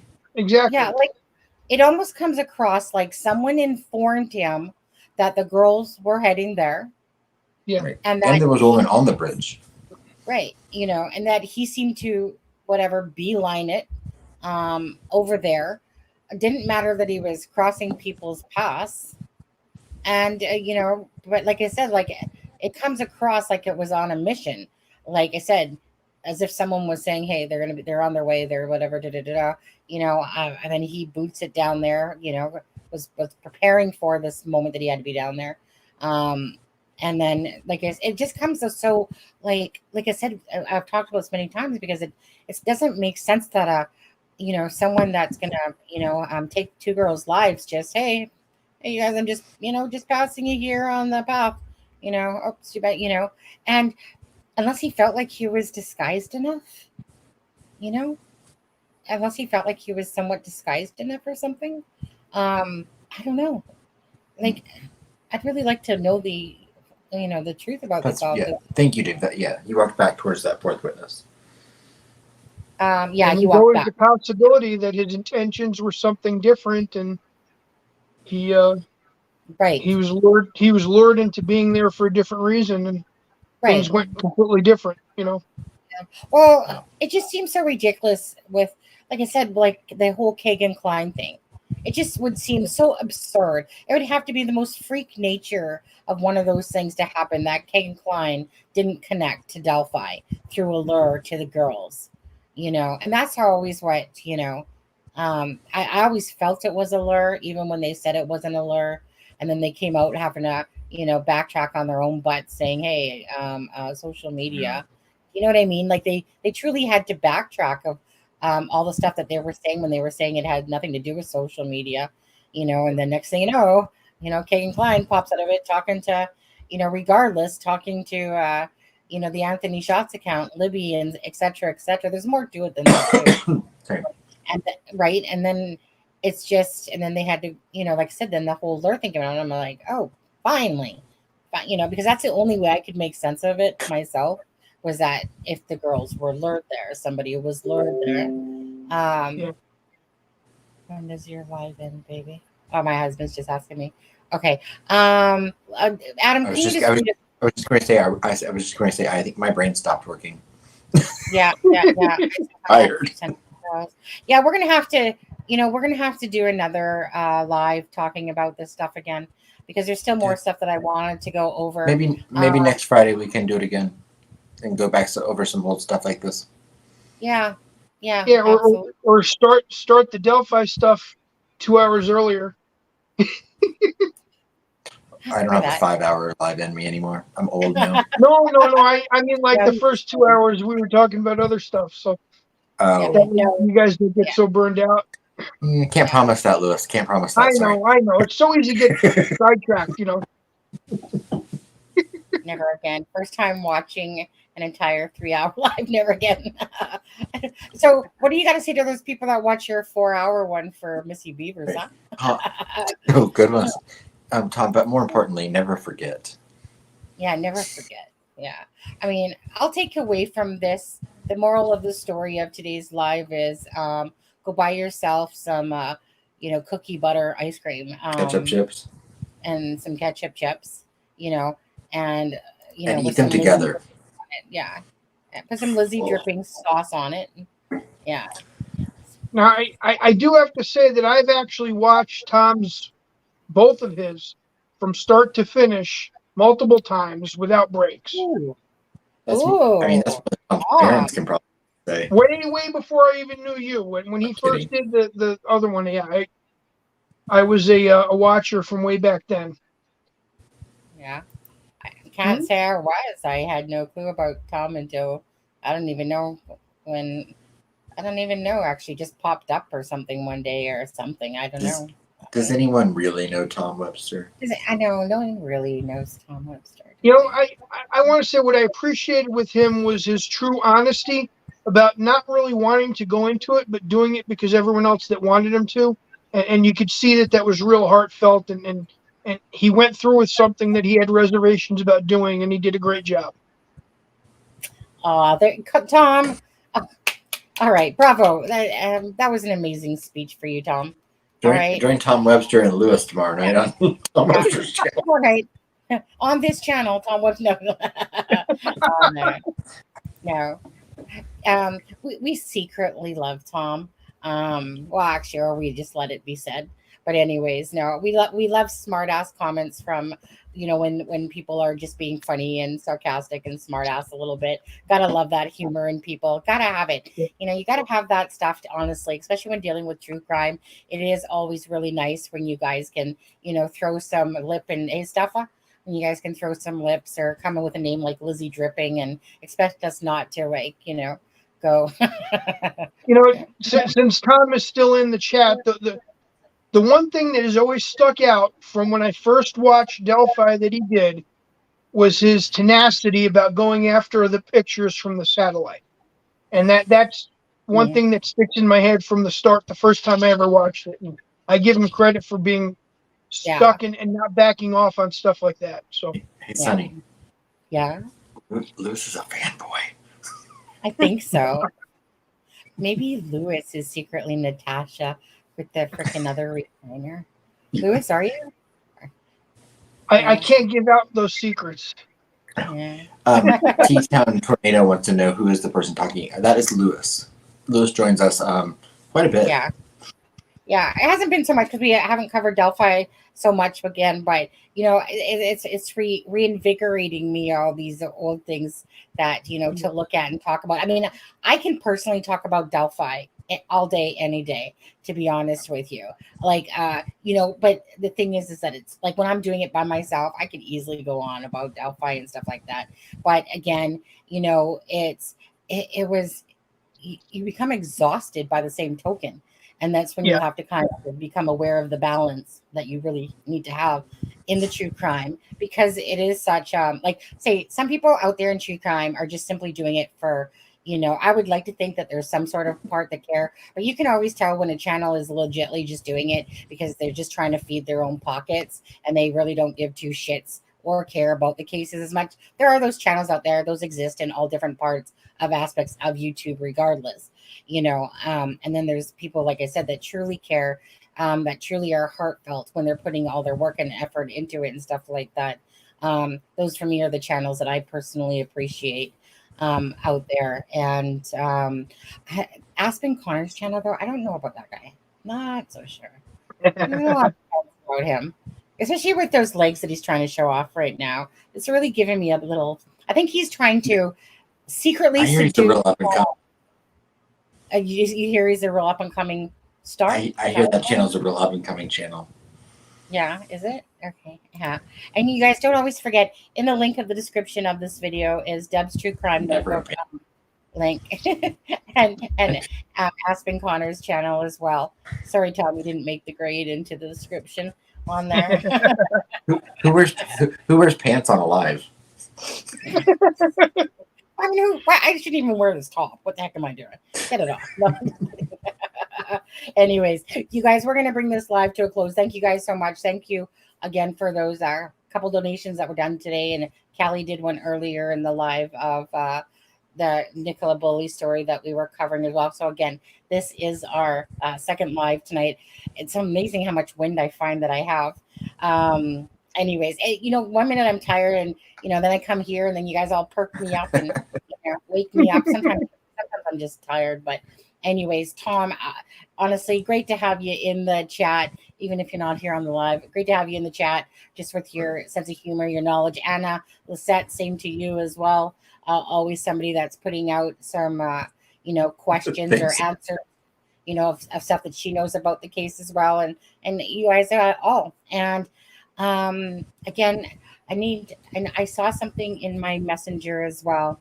Let me before we go here,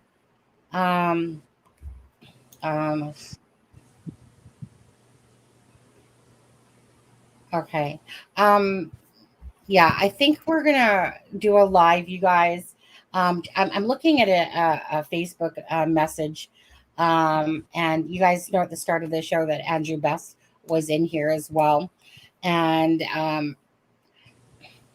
behind the scenes, he's saying, you know what, Sonny, only because you mentioned it on the show, maybe we could possibly put a live he's basically saying we are struggling really bad right now. We spent everything we had in replacing as much as we could. Our parents have been helping as much as possible, but there's still some things we need. I don't even want to ask, but I'm putting my pride to the side and asking you, Sonny, can you guys help? My stepson is sleeping on blankets on the floor. We have to do laundry every day, so we have clean clothes. Like, it's really bad, Sonny. Now, and I would agree that Andrew isn't the type of person, he's never shown anything to say, hey guys, like, I want something out of this and I want something out of this. He stepped up when we were asking him if he could be the one, to receive the money for the kids for Christmas for Blaine and stuff like that.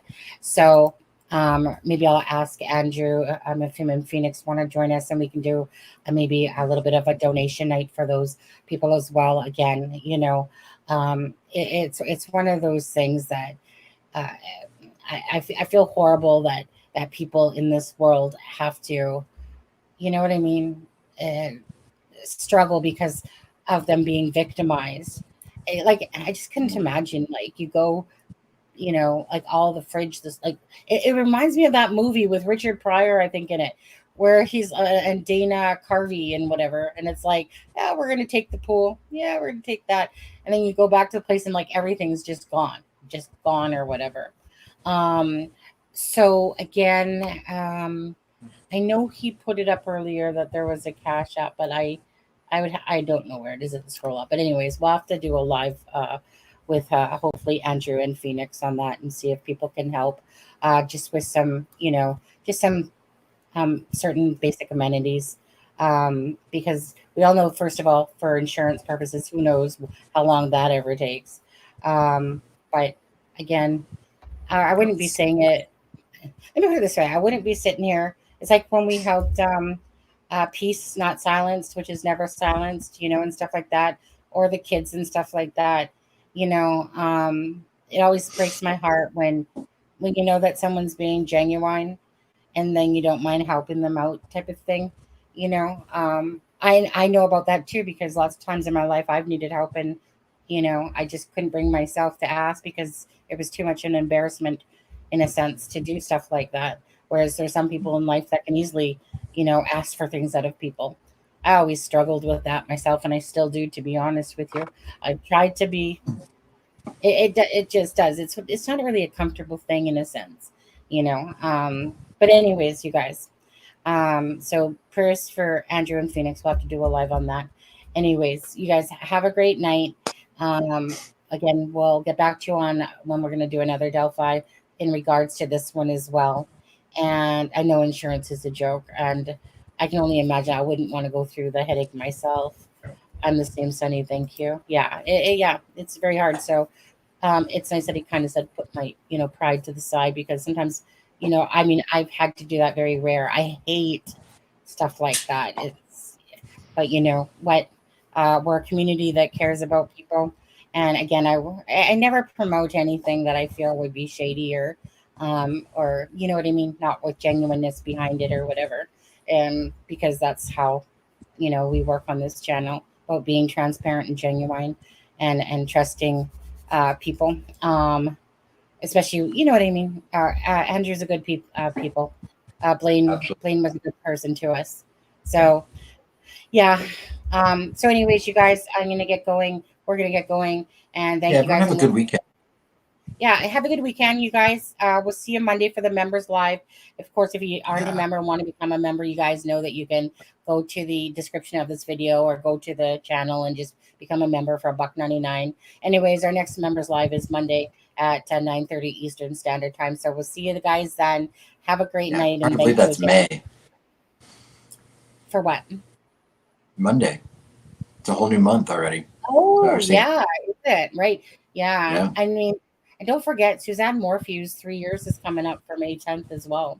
Yeah. That's 3 years since Suzanne Morphew still, her body's not been found. But anyways, enough said. You guys have a great night. Thanks so much. Go ahead. Yeah. May 13th is the 6-month anniversary in Idaho. 6 months it's been. Wow. Actually, it doesn't seem that long, Right. I mean, time really does. It's like, you know, honestly, it just travels so fast, and it's amazing how much time has going by.